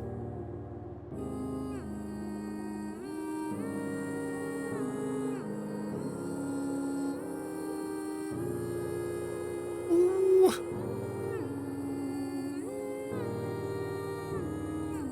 Luca lifted his head in astonishment. The last time he heard that melody was the last night he saw his mother. No. How do you know? I'm so sorry, my little buckaroo. Buckaroo? The only people who call me that are my dad and your mother. Luca blinked through blurry, watery eyes, trying to see more clearly. Oh my He god! could just make out the impression of a familiar face. He looked across the snowscape at the woman on her knees. Something about her was undeniably his mother, only smaller, older, changed. Mom? That's right, buckaroo. Mom! Luca sprinted as fast as he could toward his mother. Oh my god! They held each other close, and the cold retreated from their bodies. Why no? Eleanor? I thought you were gone. Should have known I would never abandon my son. Eleanor looked down at Luca, tightening her embrace in an appeal for forgiveness. Oh! Ow. You're a smart man, Joseph. I thought you would have pieced it together by now. You were exposed. Mom, I don't understand any of this. What happened to you? Where did you go?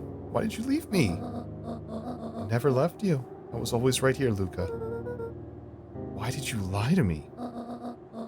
It tore me up, Luca, but I did it to keep you safe. I thought that getting answers would help us both move on, but the more I discovered, the more I realized the danger we were in.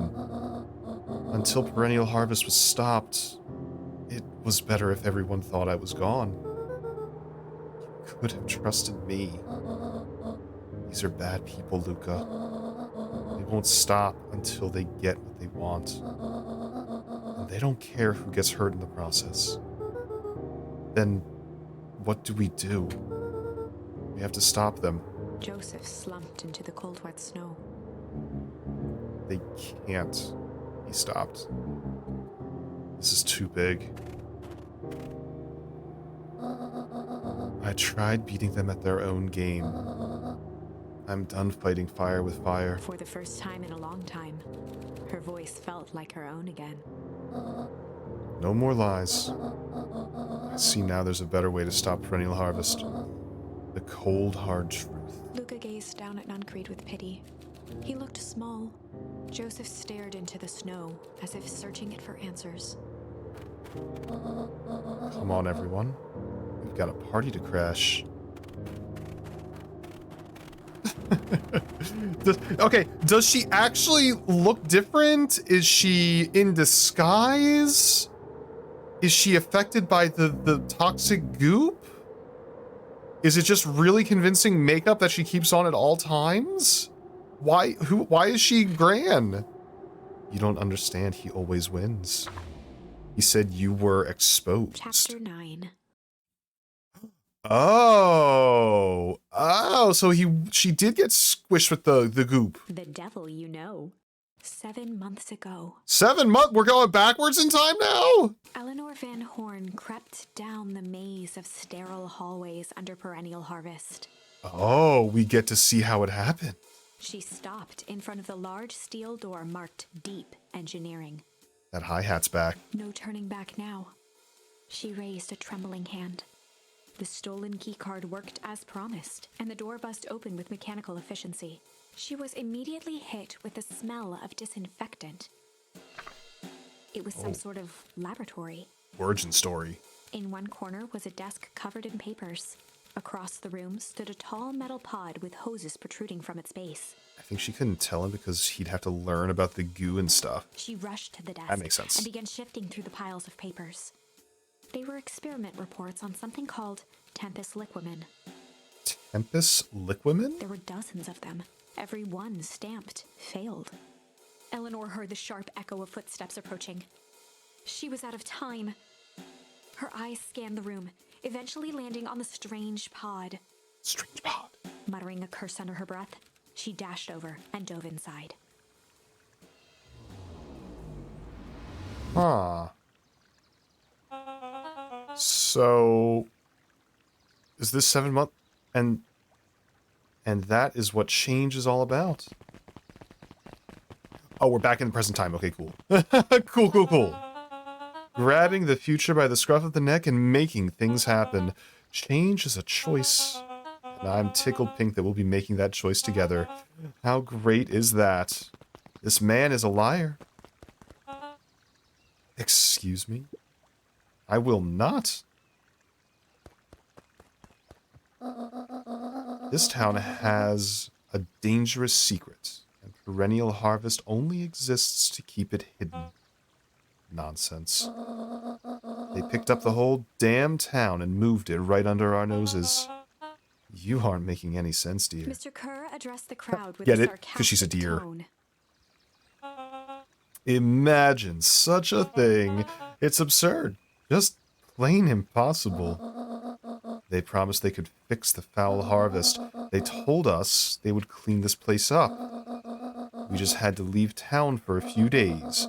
But while they had us evacuated... Mrs. Hartford, I'm afraid I'm going to have to ask you to... You're afraid of a lot of things, aren't you? You sniveling little worm. This is growing tiresome. A little help, please? Don't you all see? This festival is a sham. And it's an excuse to have the whole town gather in one place. They're planning something awful. I don't know what. These people are wicked. Don't listen to her. She clearly has no proof. I am the proof. I'm Eleanor Van Horn. Whispers filtered through the crowd. Well, aren't you just sneaky as the dickens?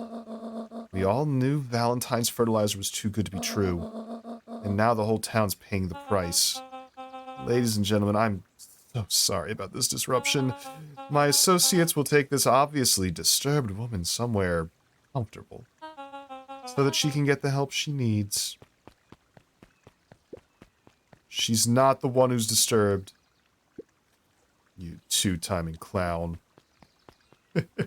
Oh, he's busting in. You all know there's something wrong with this town. It was just easier to look the other way. The truth is... Oh. Hello? Solomon? What are you doing? Clap, clap? That's quite enough, Mr. Nuncreed. Torment dragged on Joseph Nuncreed's face. Why does this child control the situation? Yes, sir. Take them away.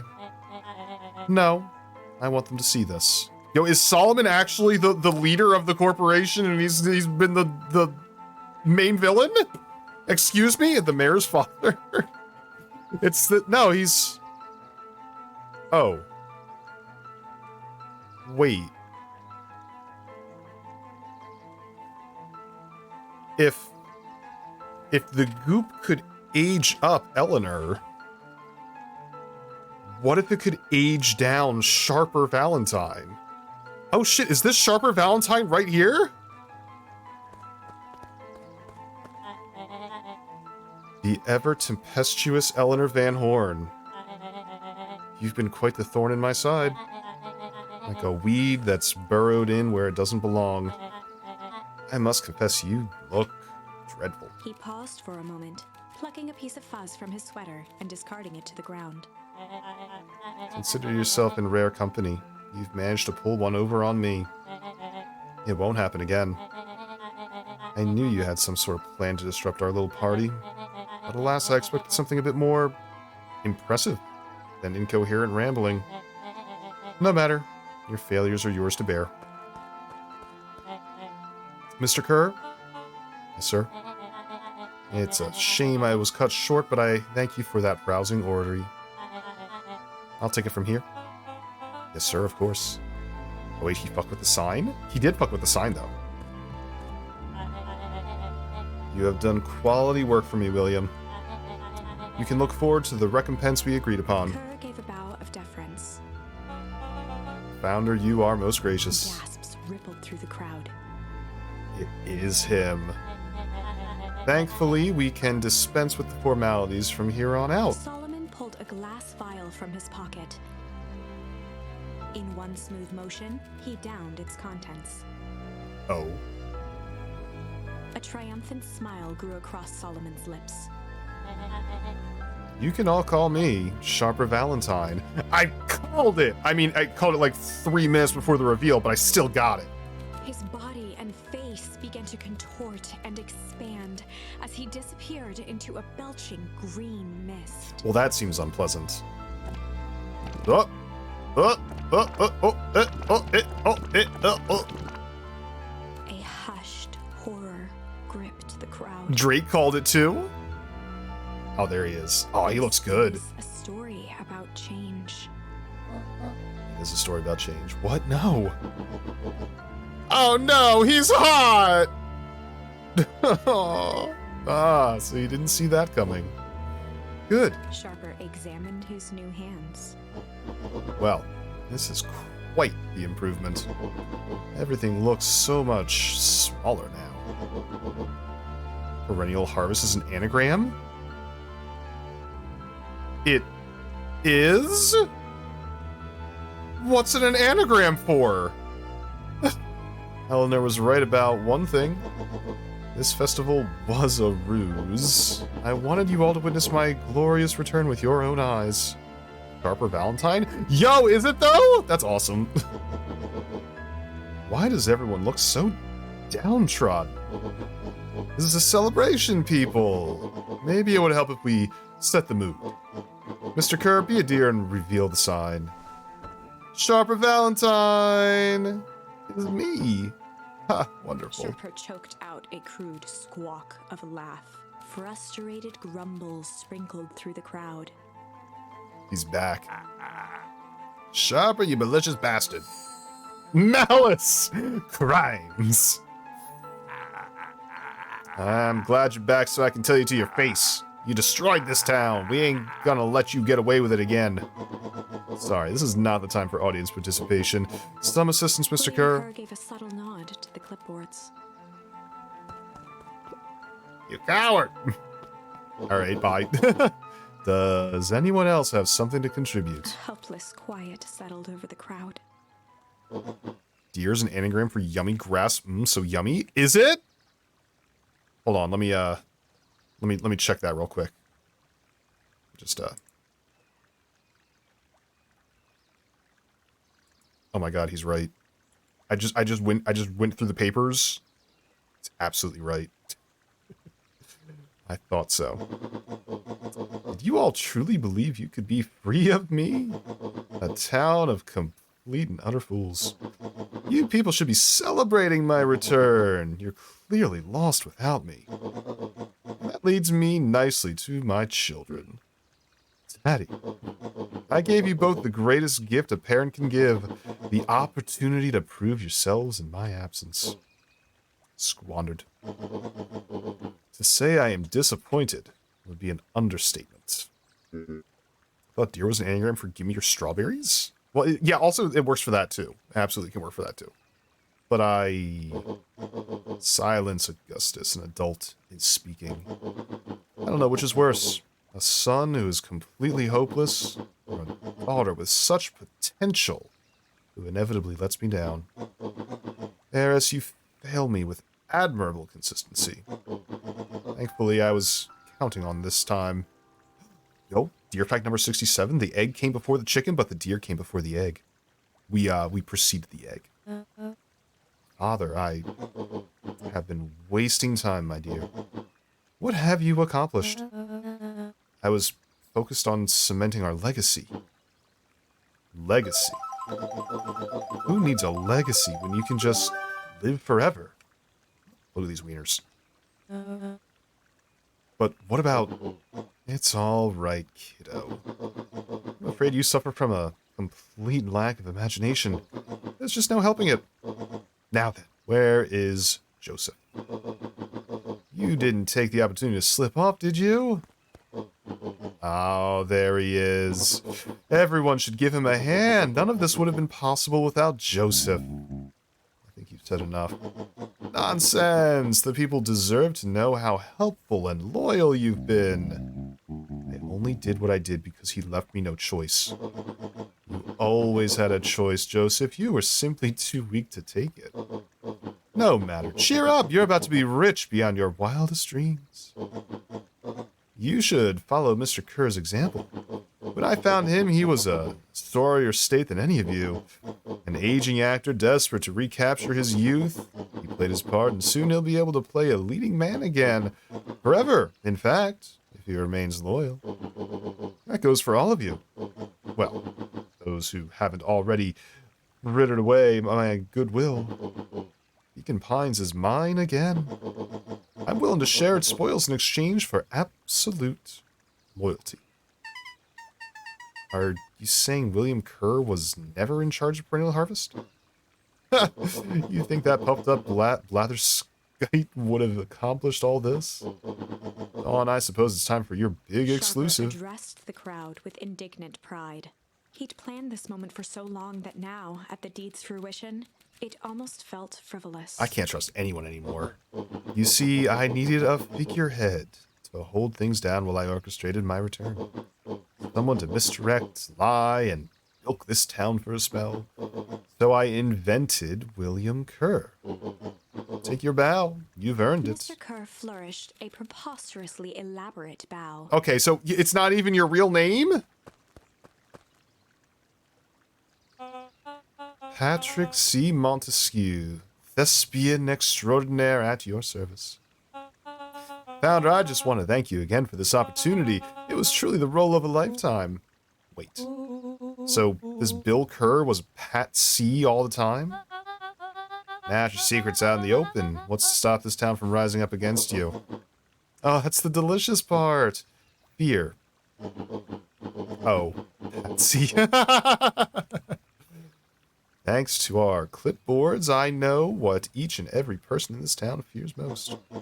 And I will make those fears manifest for anyone who steps out of line. The choice is simple. I'm not afraid of you. Oh, the young hero. I've kept a keen eye on you, boy. You and your friends made a habit of disrupting my plans. What a pity. If things would have gone a bit differently, you might have had your moment of triumph. But that's fate for you. You can't do this. Oh, but I can. I have won. Never underestimate what a great man can do, given time. And now time is my plaything, perhaps the most expensive thing I've ever bought. But well worth it. Sharper coughed up one final laugh and cracked his knuckles. Enough chit-chat. Let's go to work, shall we? Is that the end? And so, Sharper set about remaking the town in his own image. How's that? The fertilizer factory soon reopened for business. Sales rose steadily as more and more farmers across the countryside began to swear by its miraculous properties. Uh-huh. Beacon Pines became famous. A secretive town that, for the right price, shared its gifts with all. Oh. Gifts that became more and more necessary in a world where winters grew longer and longer. Oh, shit. The end. Huh. Interesting. So we become like the eternal town that plunges the whole world into a winter. This is wrong, but things are becoming clearer now. You can feel it, right? We can't let Sharper win. He might just be the key to this whole thing. Winter do be coming, though. Let's see. Okay. Okay. There's gotta be a branch. Somewhere along here. Oh. Oh, I remember this one. Something that we see in Nuncrete. There was malice lurking behind those eyes. There was a malice lurking behind those eyes. Like a trap ready to spring. Oh shit. Luca felt the weight of Nuncrete's hand on his shoulder. This is... Something wasn't right. He didn't know why, but something was telling Luca to get out of there. So this is the timeline where Rollo disappeared. Oh. I just want this to all be over. Of course. I'm sure it'll all work out soon enough. I should get going. I told Roxy I'd check for Rollo at the Luca treehouse. twisted free of Nuncrete's grasp. Oh, see you later, Equi. Have a good night. Thank you for dropping by. Of course. Luca, you know your dad and I were good friends back in the day. You can come to me with anything. Anything at all. Get out of there! Okay. Where is the timeline here? No. Back. It's... Here we go. Look at all this stuff that we got. We got a lot of things that we haven't actually used yet. Huh.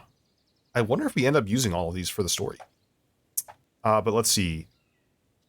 Tell Graham we're heading out, get into some trouble, investigate with Rollo, check the library for Rollo, and wait at the treehouse. Okay. So this is the one where... Oh, hang on. No. Go back. What's this? Jeff's hardware closed down about a year ago. The effects of the foul harvest stretched wide. When there are no crops in the field, tractors don't need fixing. Huh. Okay. So hang on. Fucking Solomon Valentine over here. These festival decorations are a bit humdrum. Now, if I were to throw a festival, it would be a thing to behold. I agree. It's all a little more... It's all a more than a little sad. It's worse than sad. It's boring. What if we did a little something to spice things up? I'm listening. You know that festival sign waiting to be unveiled? It'd be a shame if someone... The two scurried off, eagerly formulating a plan. Who's the little puppy, though? Who's the one on the right? Why did you get along with it? He looked down and muttered in a gruff voice, Mama always told me my problems would look smaller once I grew up, but my problems always seem to grow right along with me. Heavens, I sense big trouble ahead. Yeah, well, you know, it is trouble. Oh, hello. Identify yourself, please. Nellie Mildwill. I work here now. I am unable to locate you on our staff roll. Oh, don't officially start until tomorrow. Mr. Kerr said I could come in early tonight and get a few things done. Hold, please. Clearance authorized. Thank you. Our harvest awaits. I don't like that as their catchphrase. It's a little fucked up. Hello. Whoa. You could get a wrench to the noggin sneaking up on a guy like that. Don't scare a man while he's junking, sonny. Evening, Jeff. Kinda late to be junking. Might as well ask the same thing of you. Anything good? Ever since Perennial Harvest moved in, the junk is trash. Can learn a lot about a person by looking at what they throw away. With this bunch, it's all shredded paper and coffee cups. Well, I better get going. I didn't see nothing if you didn't see nothing. See what? Exactly. Bedtime for me for a 10-hour shift. Oh my gosh, thank you for the lurk, Luca. Have a wonderful night. So the tool man becoming town crazy. Well, he's the most sane of them all, I think. Can I jump over this? No, only when it's frozen. Got it. What are you doing here? Nothing. I wonder if I can... Let's see if I can go fishing. Hey, Jetson. Have you seen Rolo come by this way by any chance? Afraid not. He's as elusive as the fish in this here pond. Let's see if we can catch some fish with Dad again. Oh, this is where we use some of these things. Luca placed a sinker on the line. Sometimes the best stuff is at the bottom of the pond. Hmm.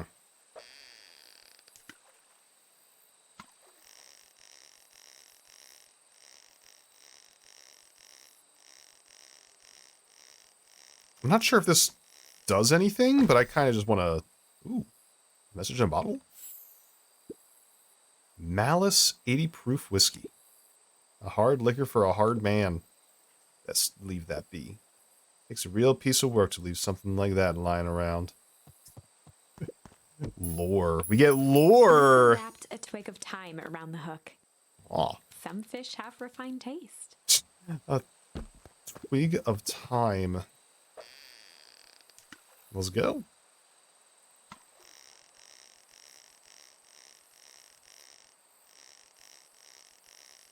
Fortunately, the fishing minigame is very easy.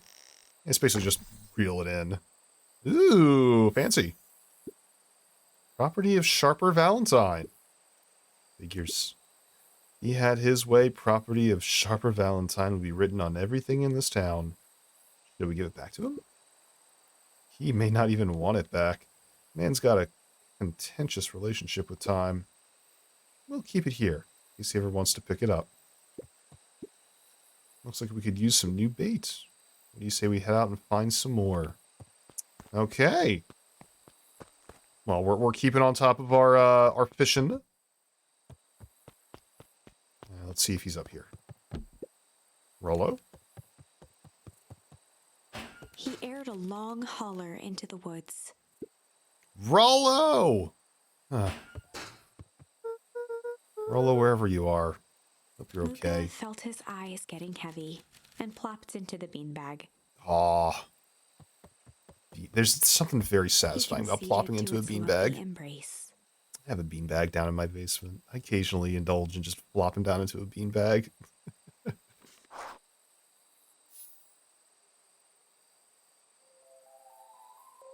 Once again, Luca found himself in a vast black expanse.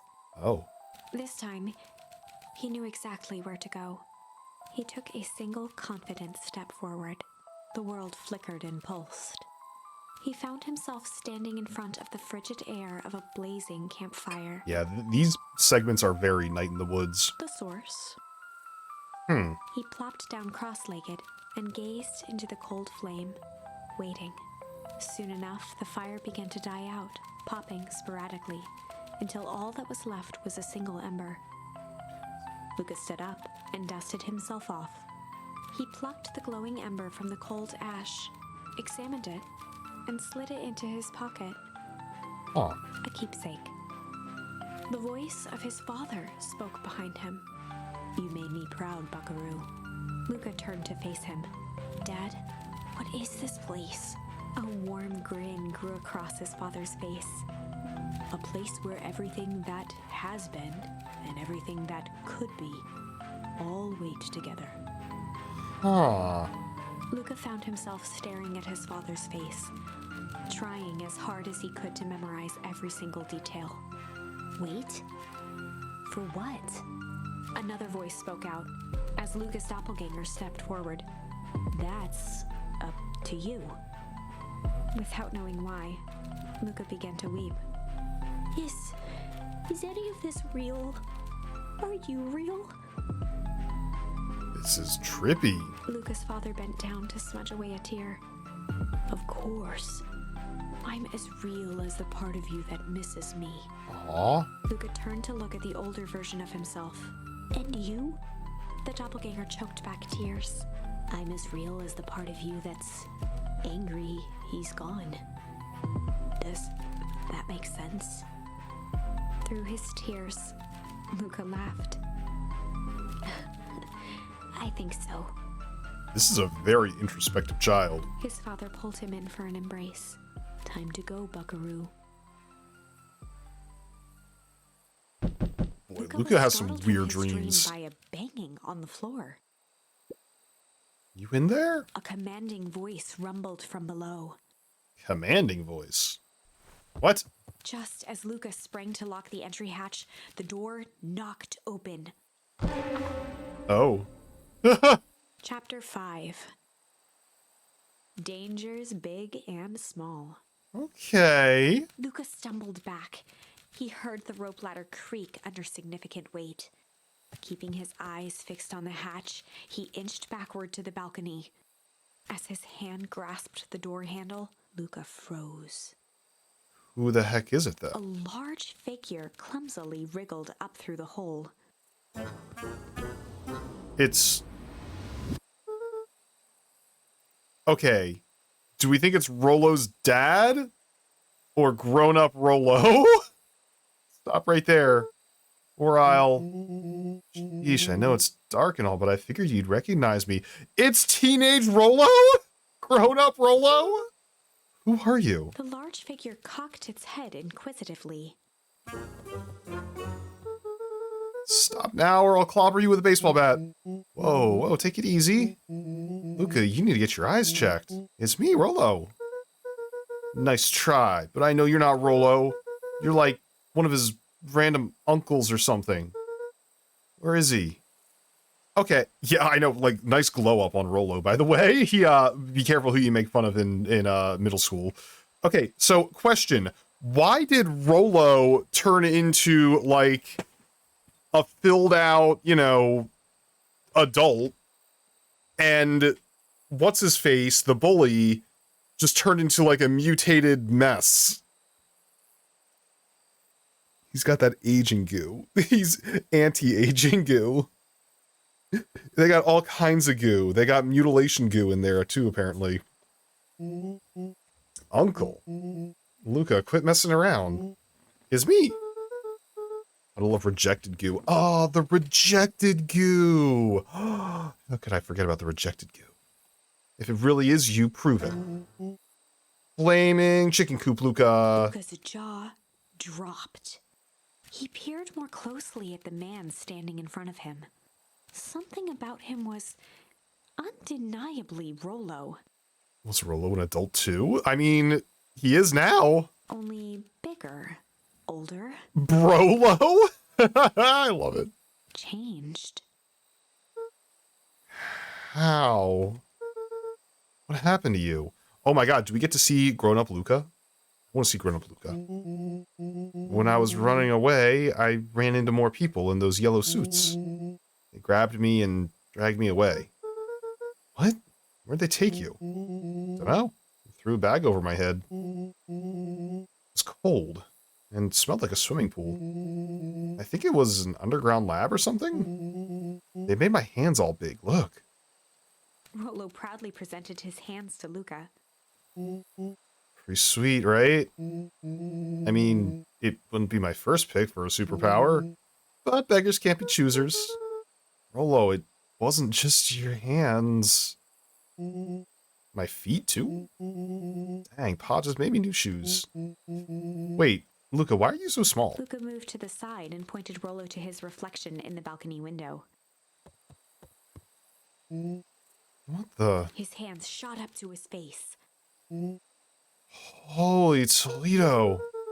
Rollo, what did they do to you? They made me drink some sort of green crud? Ew. Actually, it wasn't too bad. It kind of tasted like licorice. Oh, it's made of licorice! I passed out and woke up like this. Then I sort of smashed open my cage and escaped. Oh, you smashed open a cage? Kinda. At least I think I did. It's all a bit of a blur. They had you in a cage? Who are these people? I don't know who did this to you, but we're gonna fix it. Fix it. This is awesome! I'm just glad you're safe now.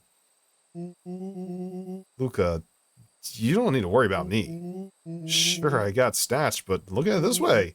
I got snatched. I go where snatched people go. We may finally have a lead on what happened to your family. Maybe you're right, but this all seems dangerous.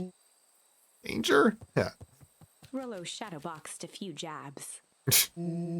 I'll take them all on. Hey, fellas, what's up? With a yelp, Rollo dove behind Luca. Ah, did I come at a bad time? Who the heck are you? This is Beck. Sorry, something truly bizarre just happened and I need help. I don't know where else to go. So you're just hanging out here with your large adult friend? No, this is my buddy Rollo. This is your missing friend? One and the same. He seems a little old. I'll have you know, this is a recent development. The heck does that mean? Oh, I'm sorry, you're the one who just showed up out of nowhere. So we'll be asking the questions around here. It's fair. How did you find us? Your silly little treehouse? I think you mean our silly little mission control. Hate to break it to you, but your secret path isn't so secret. I could hear your racket from a mile away. See, Luca, this is why we need to improve security around here. Not now, Rollo. Beck, you said something bizarre happened? Yeah, but... She shot a nervous glance at Rollo. Anything you can say around me, you can say around Rollo. This has been a weird day all around, hasn't it? Yep. Beck's eyes narrowed. Okay. So it all happened when I made it back home. My first order of business was to try to salvage my hair. So I dyed it with some stuff from the chemistry set my mom gave me. That seems to make sense. Okay. Just need to play it cool and hope no one notices. Notices what? Oh, nothing. I was just... Come over here and let me have a look. Oh, honey, what in the world did you do to your hair? I just kind of felt like a change. This is gonna take forever to grow out. You were the one who said that change is a good thing, right? I was talking about your mother's new job. I was talking about us moving. Well, I guess I just took your lesson to heart. Ilona tried to put on a smile. Before I forget, I came up here to tell you that Nellie had to go to work.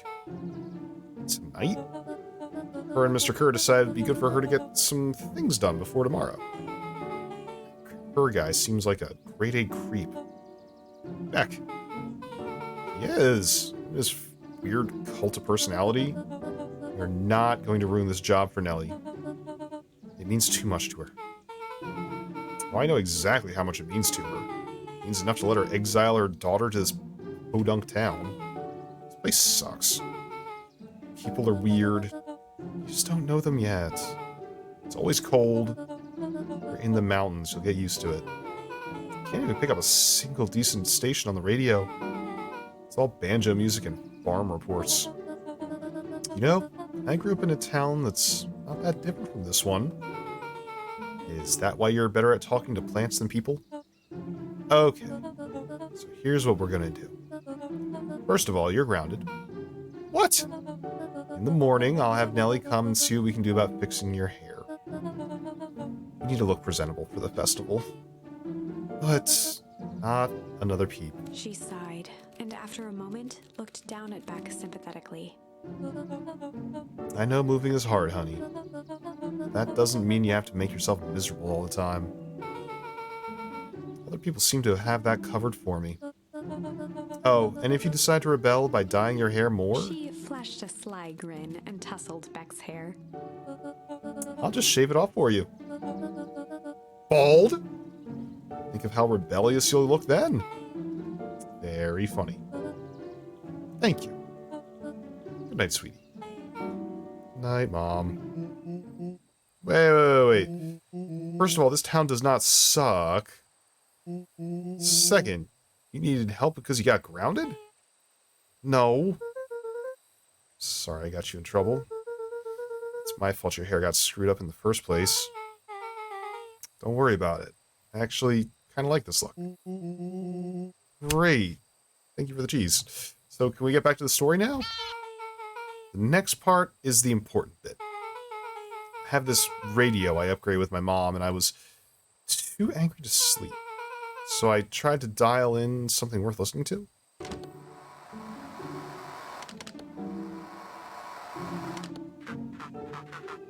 Mr. Kerr, are you there?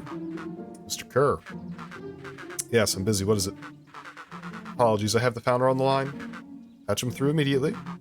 Moment. Hello, sir. It's so nice to hear from you. Skip the pleasantries. What's your report on our new lead researcher of deep engineering? Nellie Maudwell seems to be integrating nicely. At this moment, she's working to help us meet our deadline. She's offered to work overtime before I even had the chance to suggest it.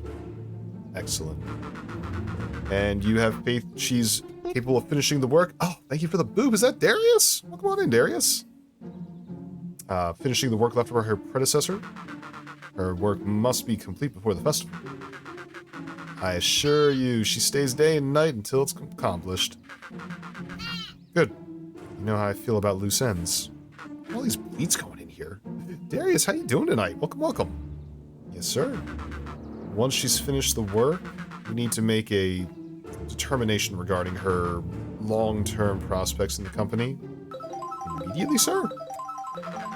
I usually have more time to fully bring people into the fold. Thank you for the crown, by the way. We are in the endgame, Bill. After your failures with Dr. Prescott, I can't afford to take any risks. Of course, sir. No loose ends, sir. Once she's finished the work, she will either leave the office completely committed to perennial harvest, or she won't leave at all. Perfect. Sir, if I might suggest, maybe we should delay just for a bit longer? Oh. We seem to be rushing to hit this festival deadline, and rushing into things has caused some issues in the past. I see. Please understand, I just want what's best for you. I'm eternally grateful for all that you've done for me. Bill, I'll make this very clear for you. I brought you in to make things run smoothly. Not to have opinions. Of course, sir. Chin up, Bill. You're only a few days away from having everything you've ever dreamed of. Yes, sir. Thank you, sir. Whoa. Yeah.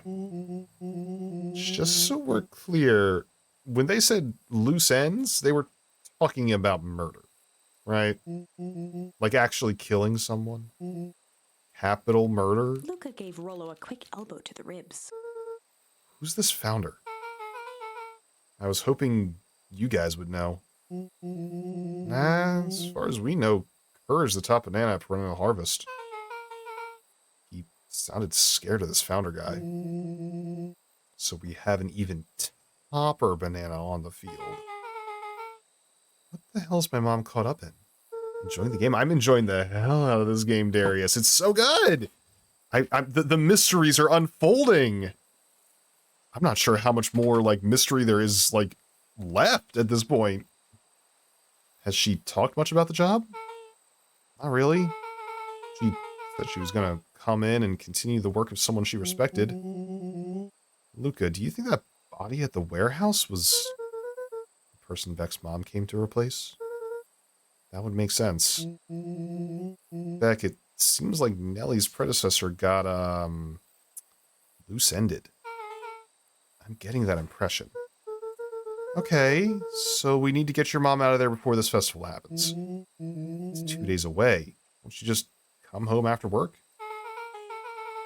The creep on the radio said that they were going to hold her there until then. So if she's not coming out, we gotta go in and get her. Beck flicked a large sheet of paper out of her pocket and slammed it on the floor. Maybe this will help. We have blueprints? Well, it's really just a welcome map from my mom's PH orientation day. But it shows the layout. Sure looks like blueprints to me. Look, there's a reception area and a big room marked Founder's Office. It even has the exits marked. Guys! We have a deadline. We have an objective. We have blueprints. You realize what this is, right? Rollo started to wiggle with excitement. I think we're heisting. This is definitely officially a heist. Chapter 6. The Heist. The heist! We're actually doing They it! spent the night's end huddled around that Tunnel number 2, you're right, formerly Pepe. We never got to see what was in Tunnel the 2. headquarters of Perennial Harvest. It would be no small feat. A modern facility equipped with all manner of technology. But how do we get in? Not to mention the swarm of clipboards that would most certainly be scattered throughout. By the time the sun began to peek through the car window used as a makeshift balcony door, all were in agreement. This Yeah. could just work. The final Oh, day yeah. before the festival would be used to prepare. They'd need to pool every resource at their disposal, pull every favor with a thread. Even enlist some unsavory characters around town with important tasks only they were suited for. We're gonna get Jeff to, like, junk some stuff. Luckily, there was enough ill will and mistrust toward Perennial Harvest that alliances could be found at a bargain. Okay. Luca, Beck, and Rollo rubbed their eyes as they exited the treehouse. They hadn't slept at all that night. There was no time. The festival was to begin in 1 day, and they each had their assignments. Alright, quick recap. Rollo, you're gonna talk to Roxy. Cordially. Without her and Fitz, this whole thing is gonna go bust. Me? Cordial is my middle name. Uh-huh. And how do you plan to explain your new Vaguely at Rollo's sizable figure. circumstance? She'll be so happy I'm alive she won't even Beck notice. snorted an involuntary giggle. And Beck, you're sure Alona won't just shoot this whole thing down when she hears it? She'll listen. Once she understands the danger Nellie's in, the danger we're all in, the plan will make sense. Okay, that leaves me with Jeff, then Iggy. How you gonna persuade him? I'll think of something. They each looked at each other with sleepy confidence and nodded. Sleepy confidence. Well, Godspeed. Well, we do get Jeff. Well, Jeff and Iggy. And Tish, apparently. Who's Iggy and Tish? I don't remember those two. Is that the bat? The bat friend? Oh, that's blending in. Cool. Hey, Coda. They don't have any dialogue for me. Who are you? Trash Man and Rhino Girl. Oh, the Rhino Girl. Right. Undaunted, he shook his head over. No, endings are merely a state of mind. This doesn't end until I give up. Wow. Admire the conviction. But can he really pull through? God, I love the little bits of, little bits of dialogue. No touching. I was like, what's going on with that watermelon over there?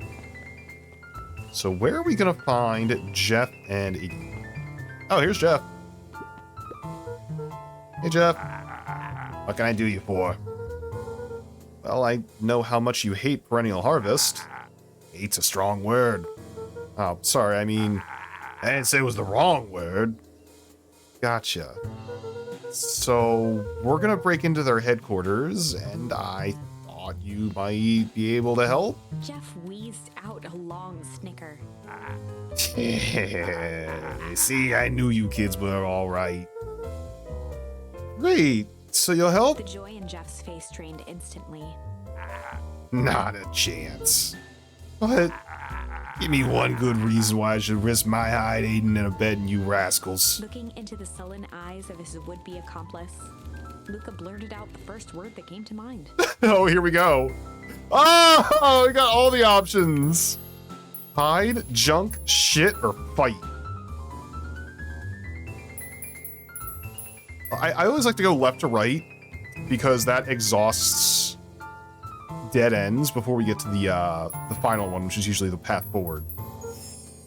Hide. Jeff's brow perked up. What'd you say? Go ahead and hide then. Sensing some traction, Luca carried on with vigor. Get a bunch of kids to do what needs to be done. We're not afraid. Jeff's scowl faded with a sigh. Say what you will about old Jeff, they all do. But you'll never hear him say I hid from nothing. One good stomp of the foot was all Jeff needed to drive his point home. What was it you kids needed? Some sort of disguise. I've got just the thing. And while we're at it, that crate should come in handy. That ain't gonna be free, you know. I'm thinking 5 bags of sour gobs should cover it. Put it on my tab. Luca offered out his open hand to seal the deal. With a firm and dusty grip, Jeff reciprocated. This dusty old man. Done. Swing by first thing in the morning. Okay. He probably would have gone with us no matter which option we took. I was tempted to do fight, though. 5 bags of sour gobs. Hey, here we are. Hey, Tish, look who it is. Luca, are you here to tickle us to death again? Look, just hear me out. Iggy raised an eyebrow suspiciously. We're listening. Iggy, I know we've both been giant bags of malice to each other. Malice. Wow, Tish, smart guy here with his smart guy words, thinks he's impressing us. Graham, we ain't interested. Alright, well, we've been Luca knew that he tried again. Giant bags of shit to each other. Gave a reluctant shrug. You're not wrong. But lately, life's been kinda strange. You know? Iggy considered the point. Things have been weird around here. So I'm offering a truce and asking for your help.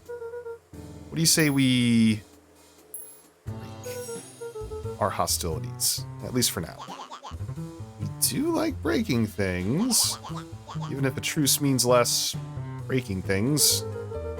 What if I told you there was a way to have a truce and break stuff? Go on. I need you to cause a distraction so I can sneak into Perennial Harvest HQ. A wild-eyed grin spread across Iggy's face. My, Luca Van Horn, I'm impressed. After all this is done, maybe you and Tish can come hang out at the treehouse sometime. Ah, my controller disconnected. Hello? There it goes. Iggy glanced over to Tish, who nodded in agreement. Fine. But not because we want to see your crappy treehouse. We just like to cause chaos. With a quick nod, Luca was off. Hell yeah. Did you hear that, Tish? Iggy gazed up at Tish with a smile. He invited us to hang out at the A treehouse. single tear ran down Tish's cheek. Aw, they want to be in there so bad. Aw. I never expected this day to come. How wonderful. She's only ever said yeah since now. Chapter 7. What the heck? Into the Hive. Into the A hive. good heist requires preparation. And thorough preparation takes time. Something they had precious little of. Rishi's. Thank So you. far, everything was in order. Jeff, Iggy, and Tish all agreed to do their part. Beck radioed Luca that night with a simple and covert message. We are locked and loaded on my end. Aww. Rolo, after a lengthy confession, managed to persuade Roxy and Fitz to help. Huh. I'm eating apples with He stowed caramel on away them. mission control Dragon for the night to cheese. avoid attracting Save some for attention. me. That sounds delicious. Rollo, being uniquely suited for the role, would be the first to breach perennial harvest. The Ah. outfit provided by Jeff wasn't perfect, but a convincing disguise is 10% wardrobe, 90% confidence. That sounds about right. Confuse all the clipboards. Drip Pop wants in on the Rollo took heist a few too. vigorous He could fly. breaths He could fly and in through the shook out chimney. his He would arms. fit. He's got a little mustache. Look at him with his mustache. Just stay calm, Rollo. You can do this. Oh my god. What could possibly go wrong? Got your delivery here. Grumpy the janitor. A delivery? I don't have anything on my notes about a delivery.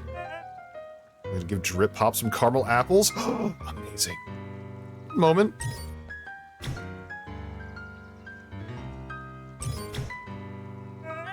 I'm so sorry, but there's no delivery schedule for this morning. He Right. had to think quick. That's because this goes directly to the founder. He asked that it be kept secret. Rollo sighed, adjusting his tool belt. You know how the founder can be. Look at the face, the smile. I suppose we can leave this one off the record. Nailed it. New Coda was evil. They just shit themselves. Our harvest awaits and such. With a stroke of his mustache, Rollo proceeded into the perennial harvest headquarters. Nice mustache. Nailed it. Our harvest awaits. Package here for the founder. Oh, I didn't hear anything about. Yeah, this is a need to know kind of thing. Trojan horse box. I'll just check. He stammered and flipped through the pages of his clipboard. This goes directly to the founder. I don't have time to fill you in.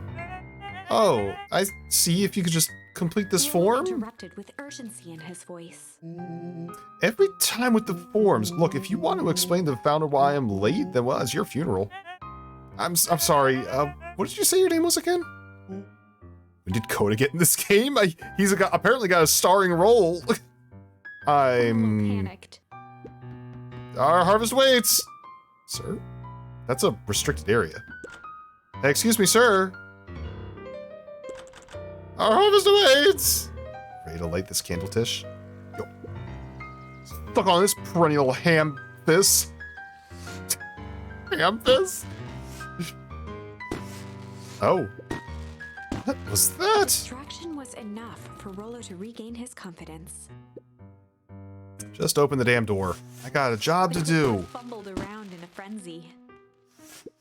I should check on that noise. Oh, come on. Just buzz me in already. Okay. Just light the building on fire. What could possibly go wrong? Ooh, that's close. Yo, we're in! Our harvest awaits. Hey, I figure when in doubt, stick to the classics. Well, that was a close one. But you pulled it off. Nice work, Rollo. All right, everyone knows what to do? Yep, deep engineering's to the north. Go with Beck, in case she needs some muscle. I'll head east to the founder's office. You two be safe. Our cheese awaits. Locate the founder's office. I'm assuming it's this way. That's odd. There's not even any cups for the water. Does everybody just like walk by? Thank you for the cheese, by the way. Does everybody just like walk by and just like start sucking on the nozzle? Is this a completely unsanitary practice in this office? Oh no. What's in here? Mystery? Oh. Oh, we're in the friggin' back rooms. A hallway to nowhere. What's going on here? Is this some sort of mind game? You have to bring your own cup. Oh. Cups not provided. Guys, I think we're in the back rooms. Oh! Hello! Solomon? Solomon stopped in his tracks. Huh. What are you doing here? It's a long story. You okay? A veneer of confusion flashed across Solomon's face. His words rushed out dramatically. No, I am most certainly not okay. Some strange people grabbed me and... Are they in hazmat suits? Yes, how did you know? What's up, Mora? They brought me here and locked me up, and when they were distracted, I ran. Okay, you should stick with me. We've got a plan. We're getting jebaited. We're getting jebaited right now by Solomon. Solomon's facade briefly faltered. We? Yeah, Rollo and Beck are headed into deep engineering. Thank heavens you found me. We've got to get out of here. We can't leave just yet, but they'll catch us again. I've got to do something first. When you were running, did you happen to see a floor or a door marked Founder? Founder? Why are you looking for him? I'm not, I just need to get into that office. How'd you mention it? I think I saw a door that said Founder. It was just down this way. Luca happened to notice a plaque above the door. Office of the Founder. Knocking comes with consequence. Oh, here it is. Yo, it's Vesper! Is that a boy or a girl deer? Luca is a boy deer. Or at least everyone's using he, him pronouns for him, and he's got antlers, so I'm assuming.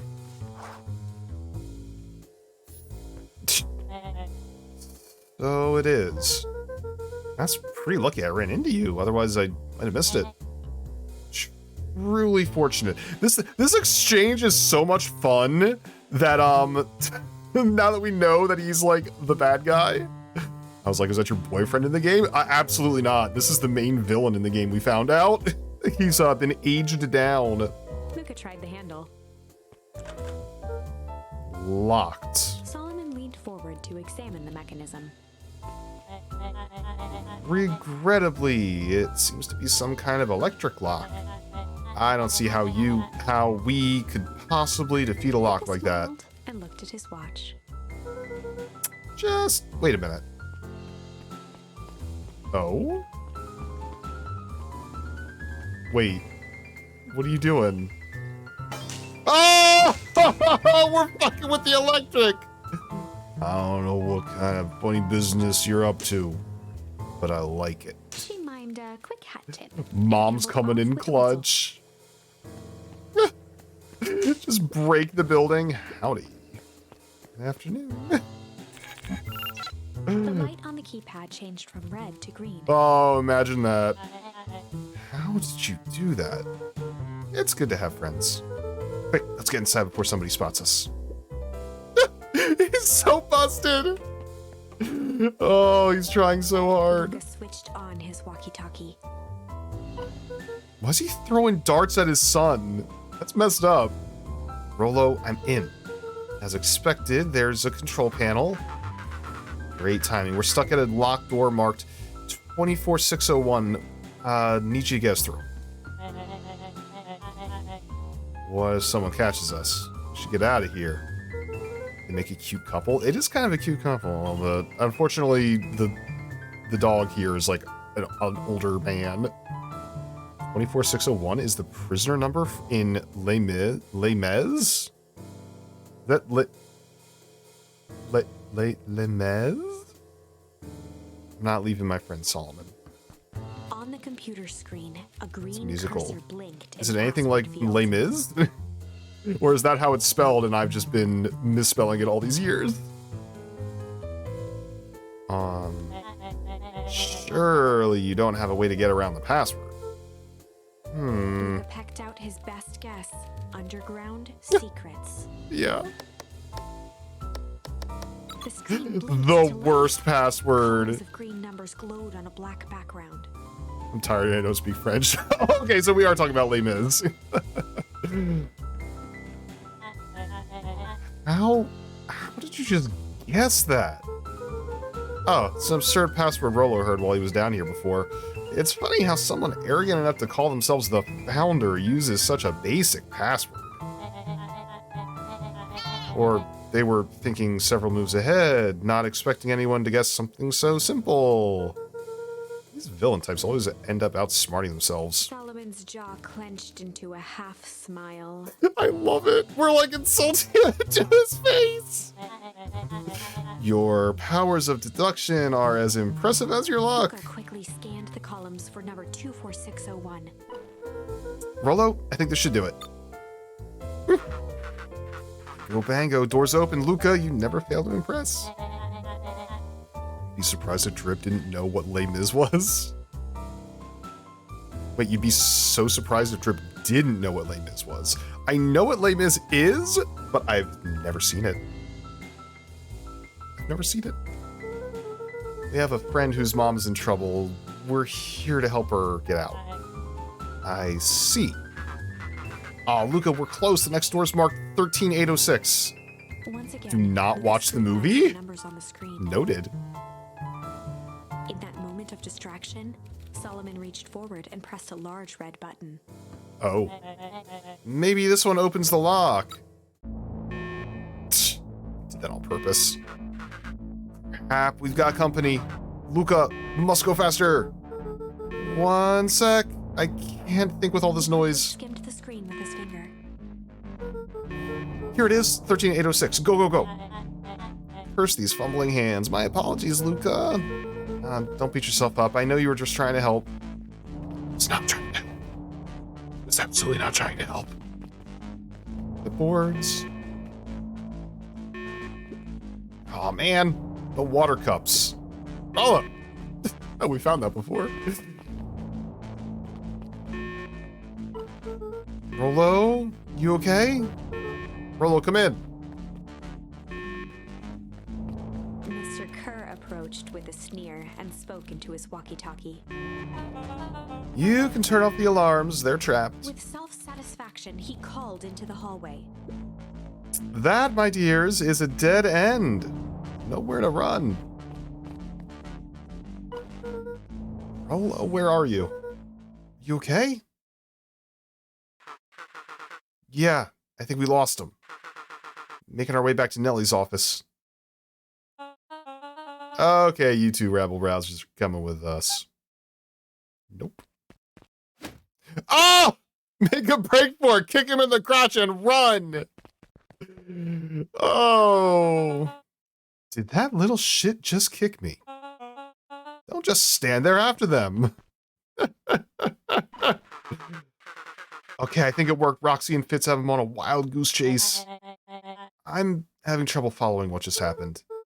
Like I said, it's good to have friends. Rolo, how long do you think Roxy can keep him distracted? How long can Roxy keep someone so pissed off they can't see straight? Let's just say we've got time. Entering Nellie's office now. Mom! Oh, honey, what did you do to your hair? I thought she'd be happy, finally using the Young Chemist Lab Kit.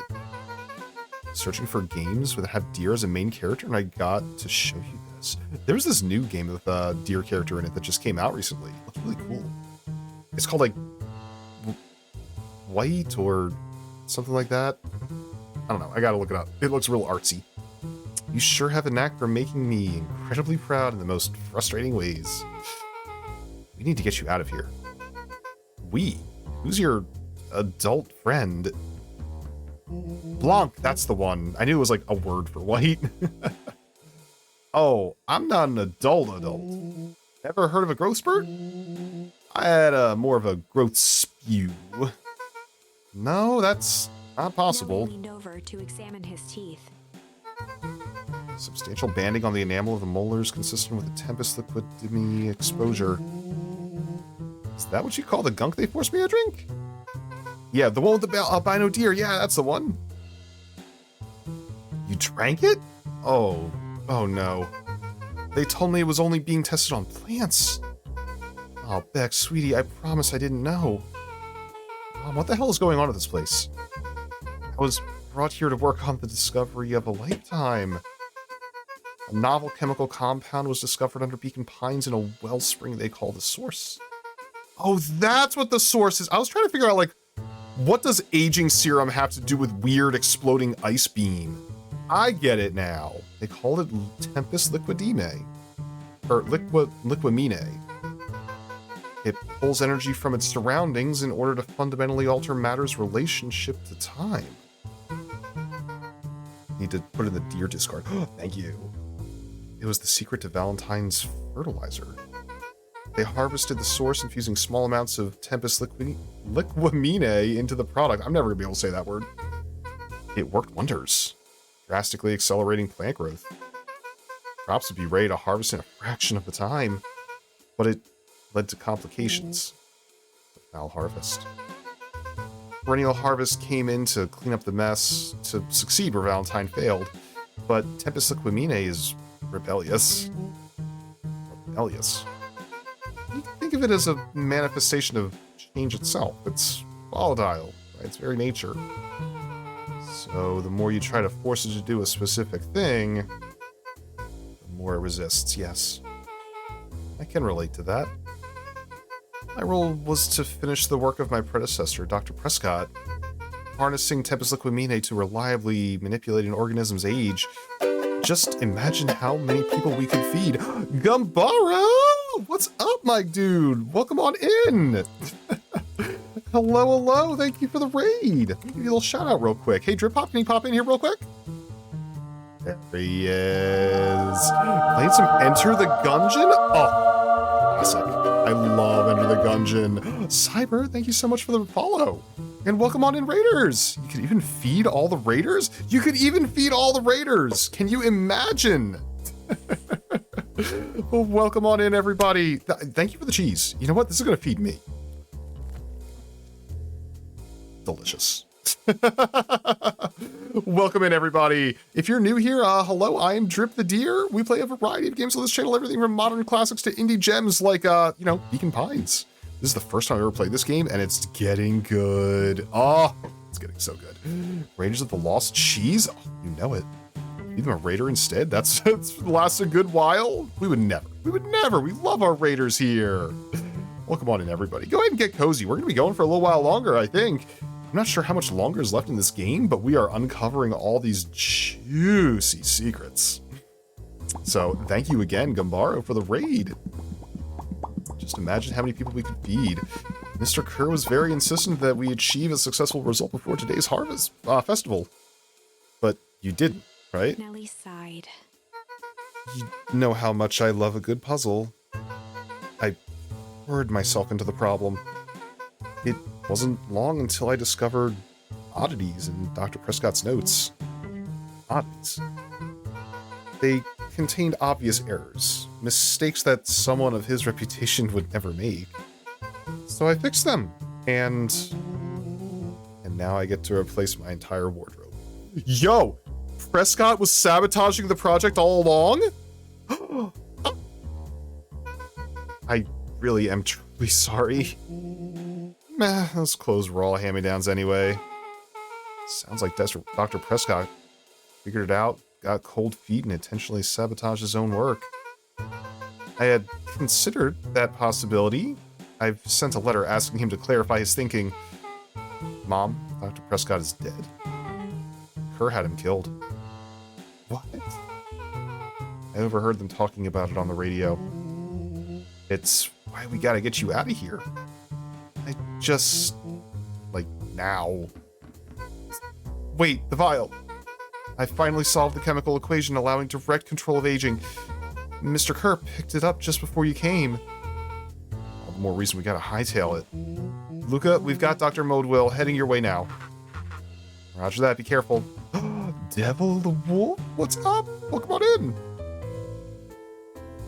Alright, everything's on track. So, check it out. Speaking about aging serum, for all you people who are just joining us now, this child, this cute little pup over here, is actually the founder of the organization, aged down temporarily, and is kind of like in hiding. And what is your plan for escape? We'll go over everything when we get there. In the meantime, maybe we can dig up some more information? Hey, Jay the Bandit! Thank you so much for the follow. Welcome on in.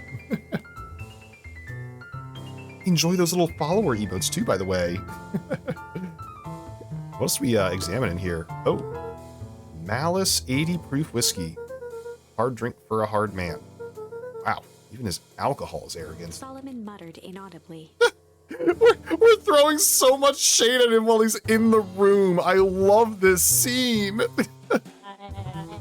I should just smother you right now. What's that? I said I shouldn't bother you right now. Don't be silly, you're no bother at all. I love this dynamic.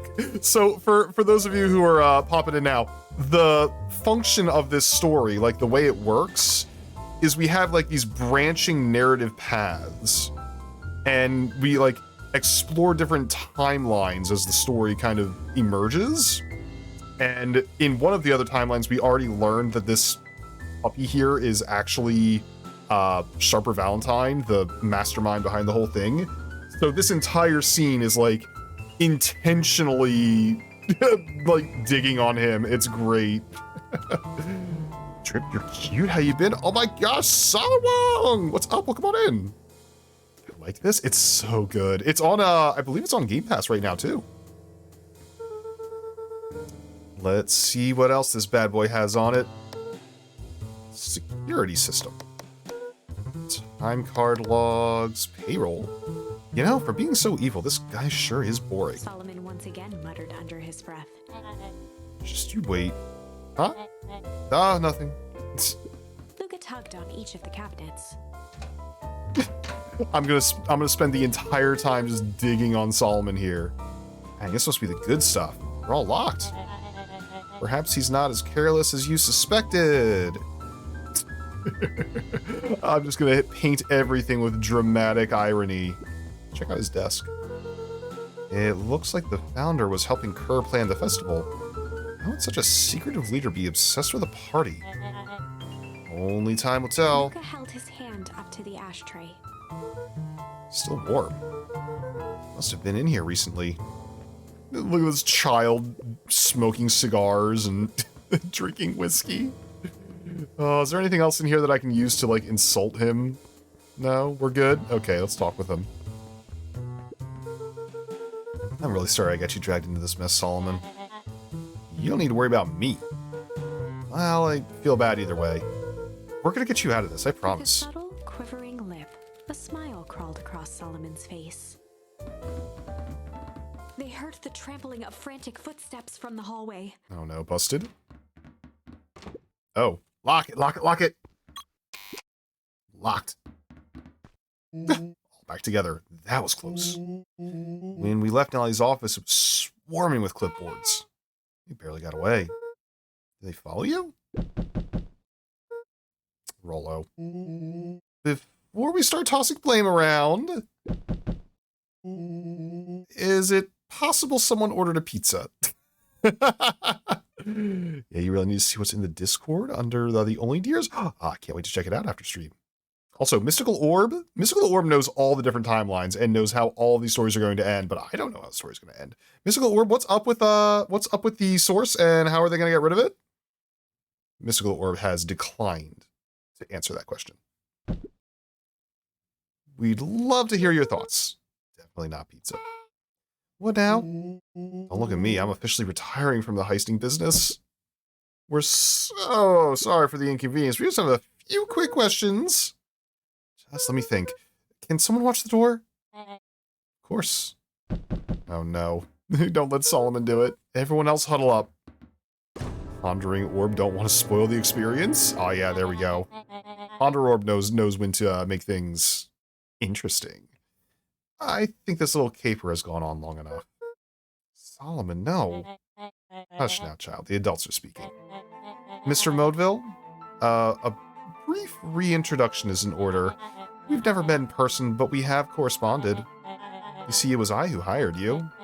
Solomon, the pathetic orphan child, the powerful, enigmatic founder. Sharper, the fallen progenitor who created this town. Perennial harvest, Valentine fertilizer. All concocted by a single thread. Yours truly. But that's... Her eyes searched the floor in thought. Solomon watched eagerly, waiting for the flicker of epiphany. With a sickened look, she peered into his soul. Oh, yes, now you've got it.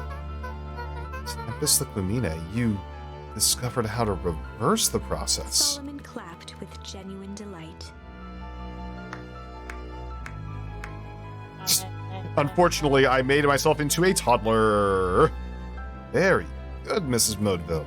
Very good. Though the discovery wasn't intentional. Solomon glanced down, examining his youthful form. Yeah, a very cute game with some, like, pretty horrifying twists. Fire Streak, what's up? Welcome on in. It's good to see you again. Need to cook something, heck? Make, tacos. Tacos are always a good choice. And the effects went a little too far for my tastes. That's why you need me to finish Dr. Prescott's work. Which you did admirably. Mr. Kerr, the vial, please. Kerr presented it with a theatrical twirl of the hand. Yo, Firestreak has a food idea. May I present to you the eighth wonder of the... Finish. Rollo snatched the vial from Kerr's palm. Steal it! Wow, this stuff sounds pretty valuable. Careful, you fool. The art style is definitely pulling its weight too. Oh, the game looks gorgeous. I was gonna say, but since the grape snap is here too, Darius, he is a grape snack. Oh no, we can't possibly destroy our wonderful friend Snap. Pizza melts. There you go, pizza melts. Actually, we do. You just did a whole evil villain monologue-y thing about it. Casually tossed the vial to Luca. Elevated grilled cheese, hell yeah. Oh, gosh, maybe I'll have a taste. Jiggled the vial mockingly. Seize him. Over here. Move another inch and I smash it. She held it tightly behind her back.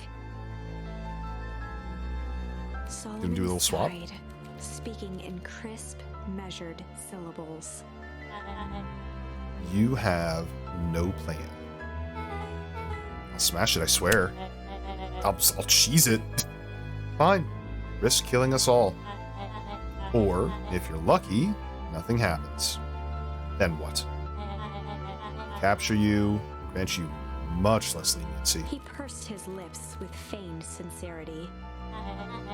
But I give you my word. If you hand it over now, none of you will be harmed. A deep uncertainty washed over Beck. You're a smart girl, Beck. But there's no shame in being outwitted by someone smarter than you. We both know there's only one way this ends. She looked to Nellie shakily. With a dispirited nod, Nellie sighed in defeat. Beck slowly approached Solomon. No! Don't do it! That's a good girl. Beck, don't do it. We can't trust that jerk. I'm sorry, he's right. With apprehension, Beck conceded. No! Solomon pocketed the vial and brushed off his shoulder with a sharp flick. I bet she did a swap when she was holding it behind her back. She's definitely doing a swap, right? Mr. Kerr, you have allowed yourself to be humiliated by a group of children. Report to my office tomorrow for a performance review. The blood drained from Kerr's face. Oh no. Of course, sir. But first you have a speech to make. Trot out there and give me the introduction I deserve. And don't forget to smile. Yes, sir. And to think. All of this thanks to the efforts of Miss Van Horn. Or Mr. Van Horn. I don't understand. How is this because of me? I said Mr. Van Horn, silly child. Dr. Walt Van Horn. The way they talk reminds me of Okami. Oh, like the little sound things? I love Okami so much. I haven't played it in years. Even over a decade? Decades? No, not that far back. I'll just play it again sometime. I wonder if they have like a copy available anywhere. The copy I have is for the Wii, which is not gonna happen. I haven't finished it, but I'm close to the end. Oh, such a beautiful game. But this game too. Your father was always a thorn in my side. I offered him an opportunity to be part of something great. but the fool was blinded by righteousness. He even broke into my laboratory in an attempt to sabotage my Solomon work. shook his head with gratification. But the universe has a funny way of correcting course. By meddling with a force he didn't understand, Walt showed me its true potential. As fate would have it, Luca, your father's dying act was to grant me eternal life. A muffled applause resonated faintly through the walls. I thought I finished it, and then it said, lol, no, you're halfway through. I remember that part, Gumbaro. I'm not going to spoil it for anybody who hasn't played it yet, but I know exactly the part you're thinking of. They have it on the Switch as well? Ooh. Okay, possibilities. I maybe could get it. Well, that's my cue.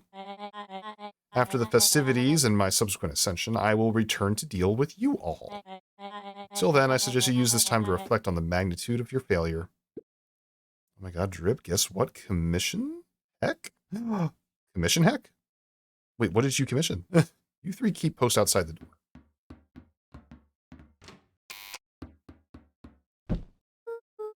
Well, crap. Can't believe Bex sold us out like that. I'm not sure she had any other choice. So what now? What's the plan? I don't have one. A suit? Ooh. Of course you do. You always have a plan. Rolo. You just need some time. Rolo, it's over. You lost. I know Beck swapped Nellie those was vials. staring at the floor, deep in thought. There's no way Beck wasn't fucking with him. Sorry, Luca. Give me a minute to calm my mind. Beck, tell me about the swapped vials. Hey. Sorry, Luca. I did what I had to do. I know, it's just... we were so close. Got a feeling that eventually Solomon will get what's coming to him. Time, wounds, all heals. Well, seems like less of an issue for him now. Maybe he didn't swap the vials? Luca, there's something you should know. After Mr. Kerr locked me in that office, I had nothing but time and curiosity. It'll be your first suit. Oh, having a nice tailored suit is amazing. I have a suit that was tailored by none other than our very own Fefe, and it is my favorite suit ever. I poked around a bit, hoping to find a means of escape, but I found something else. A note, hidden in a false drawer. What sort of note? Dr. Prescott must have sensed his time at Perennial Harvest was growing short, so he left behind a letter with the hope that it would be found by his successor. It was a confession of sorts. He left it for me, but its contents... Luca, I think they were meant for you. Why? What did it say? It was about an incident with your mother? Are we talking about a fursuit? Oh, right. I'm surrounded by furries. I was not talking about a fursuit. But congratulations on your fursuit, Song Wong. That's awesome. I forgot my audience for one brief moment. Oh my goodness. Of course it's a fursuit. I do not own a fursuit. Oh, cheese on my dang head. Yup. Okay. I got you. Congratulations. That's an awesome idea. Do fursuits as well as professionals tailoring. It's true. Fefe does everything. They are an awesome maker. I'm surrounded by furries. Look, I'm in the club too, okay? My brain was on suit mode for some reason today. Oh my goodness. Yeah, Fefe's taking a little hiatus right now, but they are an amazing maker. Wait, there's furries here? Don't look now, November. But yes. Dr. Prescott found her in his lab with a stolen keycord. There was an accident. She'd been exposed to extreme amounts of Tempest liquamine. The color dropped from Luca's face. She survived. Dr. Prescott decided to help her recover. He's no longer trusted Perennial Harvest, so he kept her whereabouts a secret. Over time, your mother led him to reconsider the purpose of scientific discovery. Science is often at the vanguard of change, but that doesn't mean it's always right. He realized that no one should have control over something as powerful as time itself. I now believe that's why he began to intentionally sabotage his own work. And it cost him his life. That's a reasonable conclusion. Luca was overwhelmed with emotion. But if she's alive, where has she been? Where is she now? Well, we know that. An explosion sounded from the hull. Oh? Wait. Chapter 8. Oh, okay. Comeuppance. Comeuppance. Thank you for the cheese, by the way. Ears still ringing, Gran picked herself up off the ground. Oh, Gran bombed the building, Through right. the dust and smoke, she looked over to see Mrs. Fratelli helping Hiram Tolliver to his feet. She'd had to beg, borrow, and steal to acquire those explosives. Oh my god, she did finally use the explosives. How many nights had she spent visualizing how she'd use them to make things right? And now, her one shot at destroying the source, that damned hole that swallowed so much of her life, was gone. Why? You used the explosives. Traded for this jagged hole in a wall and a foolhardy shot at rescuing Rollo. Aww, they came to rescue us. With Fratelli and Tolliver at her side, she stepped through. It was a strange feeling. The last time she'd stalked this maze of hallways, it was in a different body. Our mom cares. They quickly rounded a corner to find a group of clipboards guarding a door. Something worth guarding is probably something worth seeing. She leapt forward, brandishing her cane. Brandishing her If her cane. last chance at vengeance for things lost was truly gone, she would just have to fight to keep what she still had. Yo. Okay. I'm pretty sure you're bald. Just kidding. Thought deer have coat, not fur. Yeah, close enough. Gran, what are you doing here? Luca, what are you doing here? We're here to save Nellie. We're here to save Rollo. Hey, Mrs. Luca's Gran. That's awful nice of you. But I'm fine. Oh no, what did they... Gran, there's no time to explain. We have to go now. Come on, everyone. We've got a party to crash. They made their way out from deep within Perennial Harvest. Oh yeah, we're just all as here Solomon now? finished up his speech. Thankfully, we can dispense with the formalities from here on out. Solomon pulled a glass vial from his pocket. We've got to stop him. In one smooth motion, he downed its contents. A triumphant smile grew across Solomon's lips. I'm still not convinced that she didn't swap those vials. No! Well, I guess that's it. We lost. I wouldn't be so sure about that. Look at this! Troublemaker! I knew it. I freaking knew it. She swapped those vials. With a mischievous look, Beck elbowed Luca. Remember when I had the vial behind my back? Yeah. I might have tweaked the Wonder Potion with a little junk, change, or malice. Let's go left or right. I might have tweaked his wonder potion with a little junk. Junk. Junk it up. Can't wait to see the look on his face when he realizes he drank his own cigar ash. How did ashes get into the vial? It's pretty easy to mess with the vial was behind my back. Oh, that's sneaky. Well, it's a bad habit anyways. Paul always says bad habits are like 50-yard field goals. Huh? Hard to kick. They all have like completely deadpan faces. Oh, poor Rollo. You can all call me Sharper Valentine. His body and face began to contort and expand as he disappeared into a belching green mist. Let's go. Sometimes I wonder if some of the choices that we make in the narrative actually have an effect on the timeline. Oh, hello. You turned into... Oh! You murdered him! Oh, okay. Well, that's one way to kick a bad habit. As the last of what was once Sharper Valentine wafted into the air, the crowd began to disperse, still numb from what they had just observed. Sharper Valentine was gone for good. Yeah, clearly. His end would be a new beginning for Beacon Pines. A new chance to let go of the things they had lost and grab hold of a new future. The end. Is that the good ending? Well, I'd be lying if I said that wasn't a bit gratifying.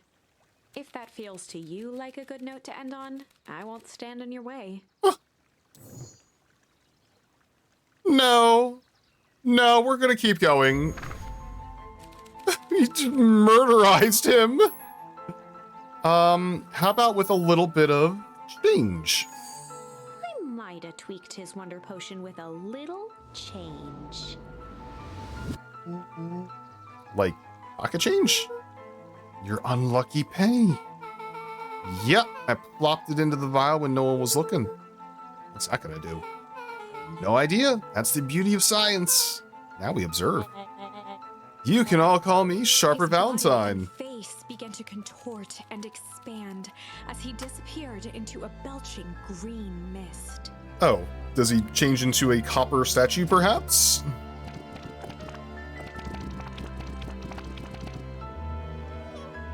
Oh, he turned into a baby. Holy crap, he's a baby? Yeah, but he's still Sharper, right? What he was no longer matters. Aww. Oh, look at his cute little baby face! Won't lie, the Ash ending was a nice surprise. Doesn't happen much in games. Yeah, that's true. This is an innocent child. I apologize for all the harm my father has caused Eris you. awkwardly cradled the squirming child. She looked to her brother, her voice shaking with uncertainty. Augustus, what do we do what Valentines always do. What must be done? I'll hurry home and prepare a crib for father, young Sharper. That would be a great help, thank you. She looked back down at the infant with equal parts kindness and terror in her eyes. Yes, Solomon is pissed. With a shake of her head, Eris addressed the crowd with a stern scowl. Okay, everyone, the show is over. You may leave now. That's weird. Epilogue. Epilogue? We've never had an epilogue before. Beacon Pines' coldest summer on record came and went without much fanfare. Folks shared what they had and none were left wanting. The new school year was ushered in by the falling leaves of autumn. After everything Luca, Rollo, and Beck had been through, middle school was bearable. Aw. The chill of winter didn't seem to bother people much. They kindled a hope for a better future in their hearts. When spring arrived, farmers planted their crops with a sense of joy and optimism. And as the dawn of the first day of summer came again, its light slowly spread through the shallow valley. It crept over the town square, across the river, past the neglected welcome sign, and came to rest on a young boy sleeping at dawn. His mind at peace, knowing he is here for a reason. Do we play through the epilogue, though? Like how it gives us choice to consider another option. Yeah, it like lets you explore the whole like tree of possibilities. It's pretty awesome. And it looks like this line isn't finished yet. Yeah, look at the question mark. It says change question. This could mean anything. All right, let's see what the epilogue has for us. We still haven't found out that Gran is our mom in this timeline, so that's interesting. Wait. Check in with Rollo at the treehouse. Nope, hold on, we gotta do something first.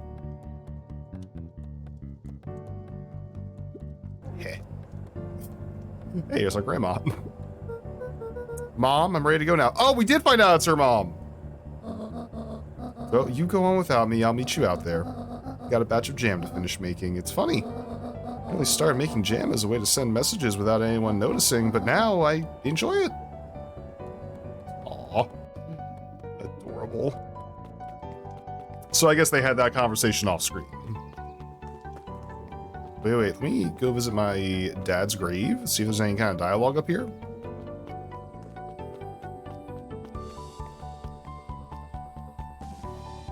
No. No, there's nothing here. You're bald. Alright, get me out of here. Aw, the sneezes. Oops. I hear you and Rolo have big plans for the little treehouse. Yeah, it started getting crowded after we revoked the max capacity 1 Rolo, 1 Luca rule. So we decided to expand. But at least we got some help with that. Now, how's that internship at Nelly and Alona's shop going? It's been great. I'm hoping it gets me into that school of agriculture up at the state. Also, Nelly said, oh, thank you for the boobs. Nelly said she'd write a letter of recommendation, which would be huge. I can't help but worry about leaving Rolo. He's grown up so fast, but he's still my little brother. Yeah, he had a heck of a growth spurt, so he's just stuck like that forever? Oh, jeez. Lasting consequences. I don't mean just grown, literally. This morning he was up and finished his chores before I even had breakfast. Well, some of that might be his excitement about the treehouse renovations. Don't tell him this, because it'll go to his head. But I'm really proud of that little punk. I'm sure he feels the same way, but he's too dang proud to tell you. I know. Aww. Shovel? No. The road out of The road town? leading to Beacon Pines was long and uninspiring. A sort of natural barrier for the impatient. Oh, well, that's what I said last time. Okay. Oh, hello. Hey, Gus. How's the tree planting going? Wouldn't be better. Oh, he's happy now. I want to live in Beacon Pines. Oh, I kind of want to hang out here too. Couldn't be better. I'm so grateful for Alona and Nelly letting me help out. I just wasn't built to be a mayor. Too much bureaucracy. Gus, we finished cleaning the sidewalks. What's When the next? perennial harvest collapsed, most of the clipboards skipped town. But some stuck around and dedicated themselves to making things right. The good codas remained. Anyone with a knack for art can help paint new offices. Count on us. Well, looks like you really found your calling. I never really felt comfortable telling people what to do. Now, this right here, this is something I can be proud of. Aw, Gus. Gus gets the good epilogue. How's the napping this morning? The most underrated part of a good nap is the view. And the view's getting greener every day. Nice. I see you decided on a name. Oh, I didn't see the name. What was the name? Yep, we had to clear out all the old stuff before putting on the final touch. Slow and Dirty Harvest is now official. Slow and Dirty. Mmm. I like it. It was actually Nelly's idea. Kenny boy! What's up? Welcome on in. There's still a lot of work to do, and the name serves as a reminder. You just missed it? You filmed a bunch of sugar as a sweet ass. You know what? It's pretty true. In fact, I've learned that the more you care about something, the more important it is to take things slow. Our motto is, go slow and fix things. Amen to that. Can I get a hallelujah? I'd better not dilly-dally. Gotta go to the treehouse. Oh, so it's actually kind of closing me off from the rest of town, right? Let's go. Any other fishing I can do? I wonder. Have I obtained any more fishing options? Nope, that's all of them. Okay. Okay. Let's go. Aw, little higher. Is that a satellite dish? A little lower? Ooh, fishing? A little higher? Am I able to move? I'm telling ya, the angle isn't the issue. We need more power to the radio. Luca, there you are. Aliens. Would you tell him it's not the angle? Hey, I'm not in charge of the antenna redesign. Fine. He just Don't do anything drastic until we get back. Who, me? Tish, you're in charge while I'm gone. They'll be fine, right? It'll be fine. If we really want Mission to Control to turn into something bigger and better, we have to loosen our grip a little bit. You're right. Lead the way. Check in with Beck. Let's go. Gotta go grab Beck. That's, I believe, on the east side of town. Now we can see everybody else. How's Evil Baby? Young Mr. Van Horn. How's little Solomon or Sharper doing? Young Sharper seems to enjoy nature more than I. So we do a lot of strolling these days. Has he, you know, attempted to crawl out of his crib and plot world domination? You're bald. Yeah? Thankfully, no. I spoke at length with Dr. Modeville, and she feels that Sharper's infant mind was not developed enough to retain his previous memories. Got new antlers? I got swords on my head? For all intents and purposes, the child is unmolded clay. I don't know, he's still got kind of an attitude on his face. Got a fresh child. Fresh reboot on this child. Let's hope he's a little nicer the second time around. That's the objective, yes. But really all I can do is try and hope. The adjectives I am endeavoring to find less distasteful. Well, I think you're doing a great job. The whole town is ready to help out however we can. Can't wait to teach them how to throw a baseball. Eris did her best to ignore the tears welling in her eyes. Aww, she's sad. That would be acceptable. Aww. What's today's news that needs knowing? I'll give you tomorrow's headline today. Our old friend Patrick C. Montesquieu, aka William Kerr, just performed a stirring rendition of The Iceman Cometh at the State Correctional Facility. I hear there wasn't a dry eye in the house. Well, I guess he has plenty of time to work on his craft. Yeah, in prison. Last Chance Diner. Let's see what kind of book you got. He looked to his friends with a thankful smile after everything they could have gone wrong. Everything that did go wrong, we made it.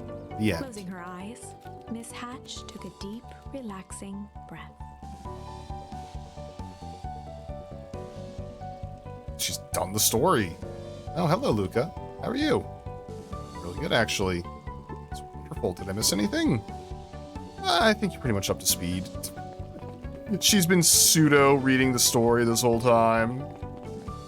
Love it. Oh, look at you. Where'd all these bunnies come from, by the way? Hey, Mr. Nuncreed. I'm gonna go see my dad in a bit. Did you want to come with? Even after everything I did, you'd still... Mr. Nuncreed shook his head. You really are your father's son, aren't you? I'm assuming he means visit his grave. I don't think I'm ready for that yet. Well, you're always invited. I bet he'd love to hear from you. I'll visit Walt in my own time. You run along now. I noticed they moved the grave back to the old actual town. Why do you have an army of bunnies, Jeff? With perennial harvest gone, the transportation tubes were left unused. Oh. I'm one, come all. No one's too big, no one's too small. But Jeff's wild ride. Maybe not completely unused. I wanna get off Jeff's wild ride. Just one piece of candy. For the ride of your life. Who's next? Alright, so now Jeff is jamming small rabbits into pneumatic tubes. Love that. Guess what? Yesterday I saw a Dynasties Matthias. That's good? Okay, you know what? That time you got me. That time I was bald. It's great! I haven't spotted one of those in years. At this rate, Beacon Pines is going to become bug capital of the county. Yay? Hold on, her house is this way. Wait, I'm curious what the facility looks like now. Officially boarded up. Cool.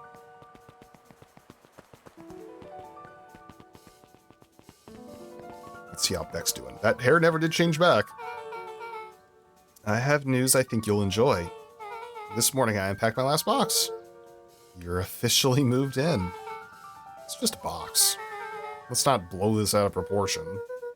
Sounds an awful lot like putting down roots. I guess I decided this place is root-worthy. You're going to be stuck with me for the foreseeable future. Can I date Jeff? I don't think he would say no. As long as you give him a piece of candy. I don't have to warn you, most years aren't going to be as interesting as this one. I think I'll manage. Ready? Before we go, it was a bit of a surprise. Oh?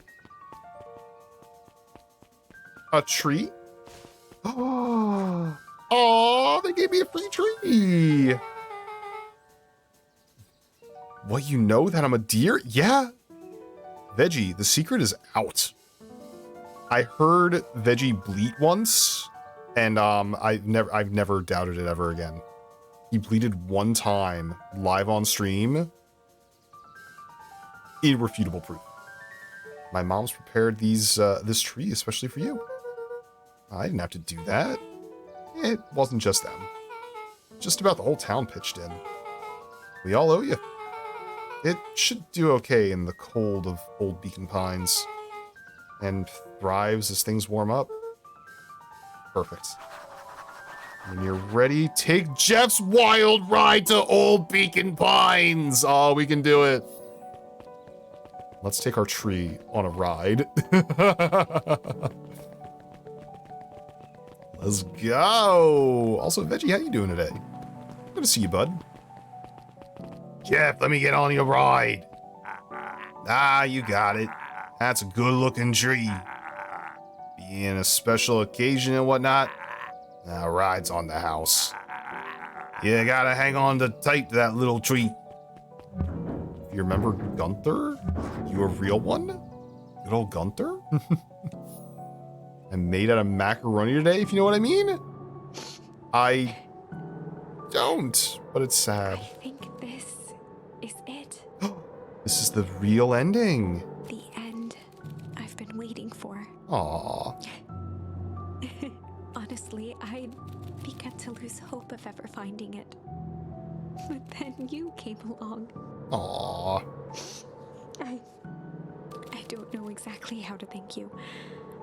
It's hard to explain how much this means to me. It's funny, now that our time together is finally ending, I'm at a loss for words.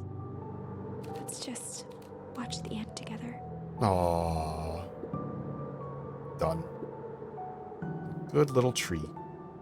Best little tree. Thank you, children. This means a lot. Yeah. Thanks for everything. Shucks, I only did what any super awesome best buddy would have done. We should probably give you some time alone now. This game is so good. Oh my gosh, it's so good. Right, Veggie? You good? Yeah, I am. It's been a wild year. How are you feeling? Everyone keeps asking me that. I'm fine, really. I always said the only thing fitter than a fiddle is a cello. I feel like a dang cello.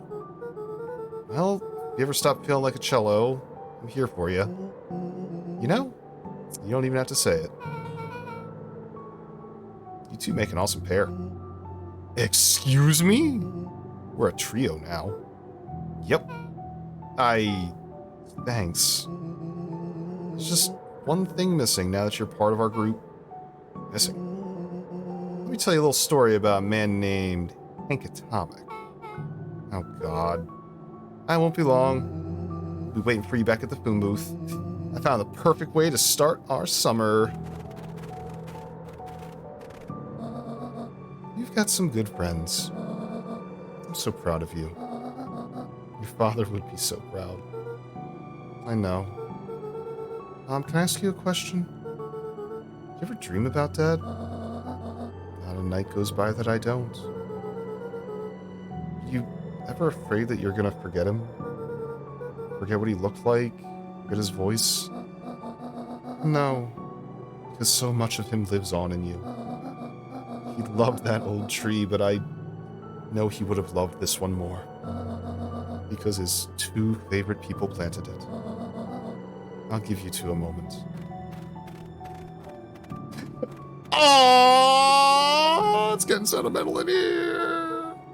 Hey, Dad. Dr. Modeville says that you're over the next few years, this place should warm up. This ending hit me hard. Same! You won't have to be so cold for much longer. I think I finally understand why you left that night. There were things you believed in. Big things. Those beliefs were the things that made you, you. If you wouldn't have stood up to Sharper, stood up for what you believed in, you wouldn't have been the same person anymore. You had to go. But that didn't mean you loved us any less.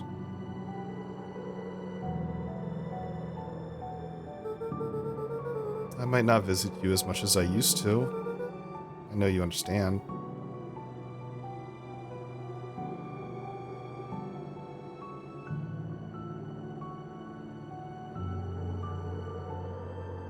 Hello? He's thinking? Oh. Is that the end? Aww. Wait. The candle's gone? Oh my goodness. Wow. That was a truly good story. My goodness. That was amazing. November, thank you again so much for gifting this game to me. That was really wonderful. And thank all of you guys for hanging out. And it's been nice sharing this whole story with y'all.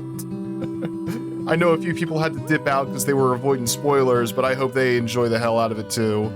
Played a demo back in the day and played it as soon as it was released and loved every bit of it. Oh my gosh, Roland. Roland, why did you never tell me how good it is? Did you stream it, by the way? Got beautiful story, great writing, really good music, and the narrator was absolutely killing it with the voice acting. You did stream it? I kind of want to go back and watch your VOD of it and like see the first few twists. I was not prepared for the first like kind of dark twist that the story took. Like I thought it was gonna be kind of like cutesy or whatever. I was not ready for like, oh, and then you die. I was like, what? I was thinking of picking it up, even knowing the ending. Honestly, if you haven't seen the whole story, even knowing the ending does not, you know, dampen how good of a story is being told here. I was shell-shocked. Same! I was kind of stunned by it. Also, Keyleth, hello! What's up, Keyleth? Oh my goodness. Yeah, this game is absolutely wonderful. Oh man, I hope everybody does pick it up. It's definitely worth it. Crying now! Oh, we can all cry a little bit. It's a very heartfelt ending. Oh man. Well, that's it. That's this game totally done. And you know what? Weirdly enough, we are oddly on track for the 8-hour estimate that that the How Long to Beat website gave me. I was expecting to go a little bit longer than that, but we did it! Oh my goodness. Picked up the soundtrack this week? Oh, good call. Good call. Well, I'll tell you what. While we're letting these credits roll... Oh my god, you use that site too? Which site?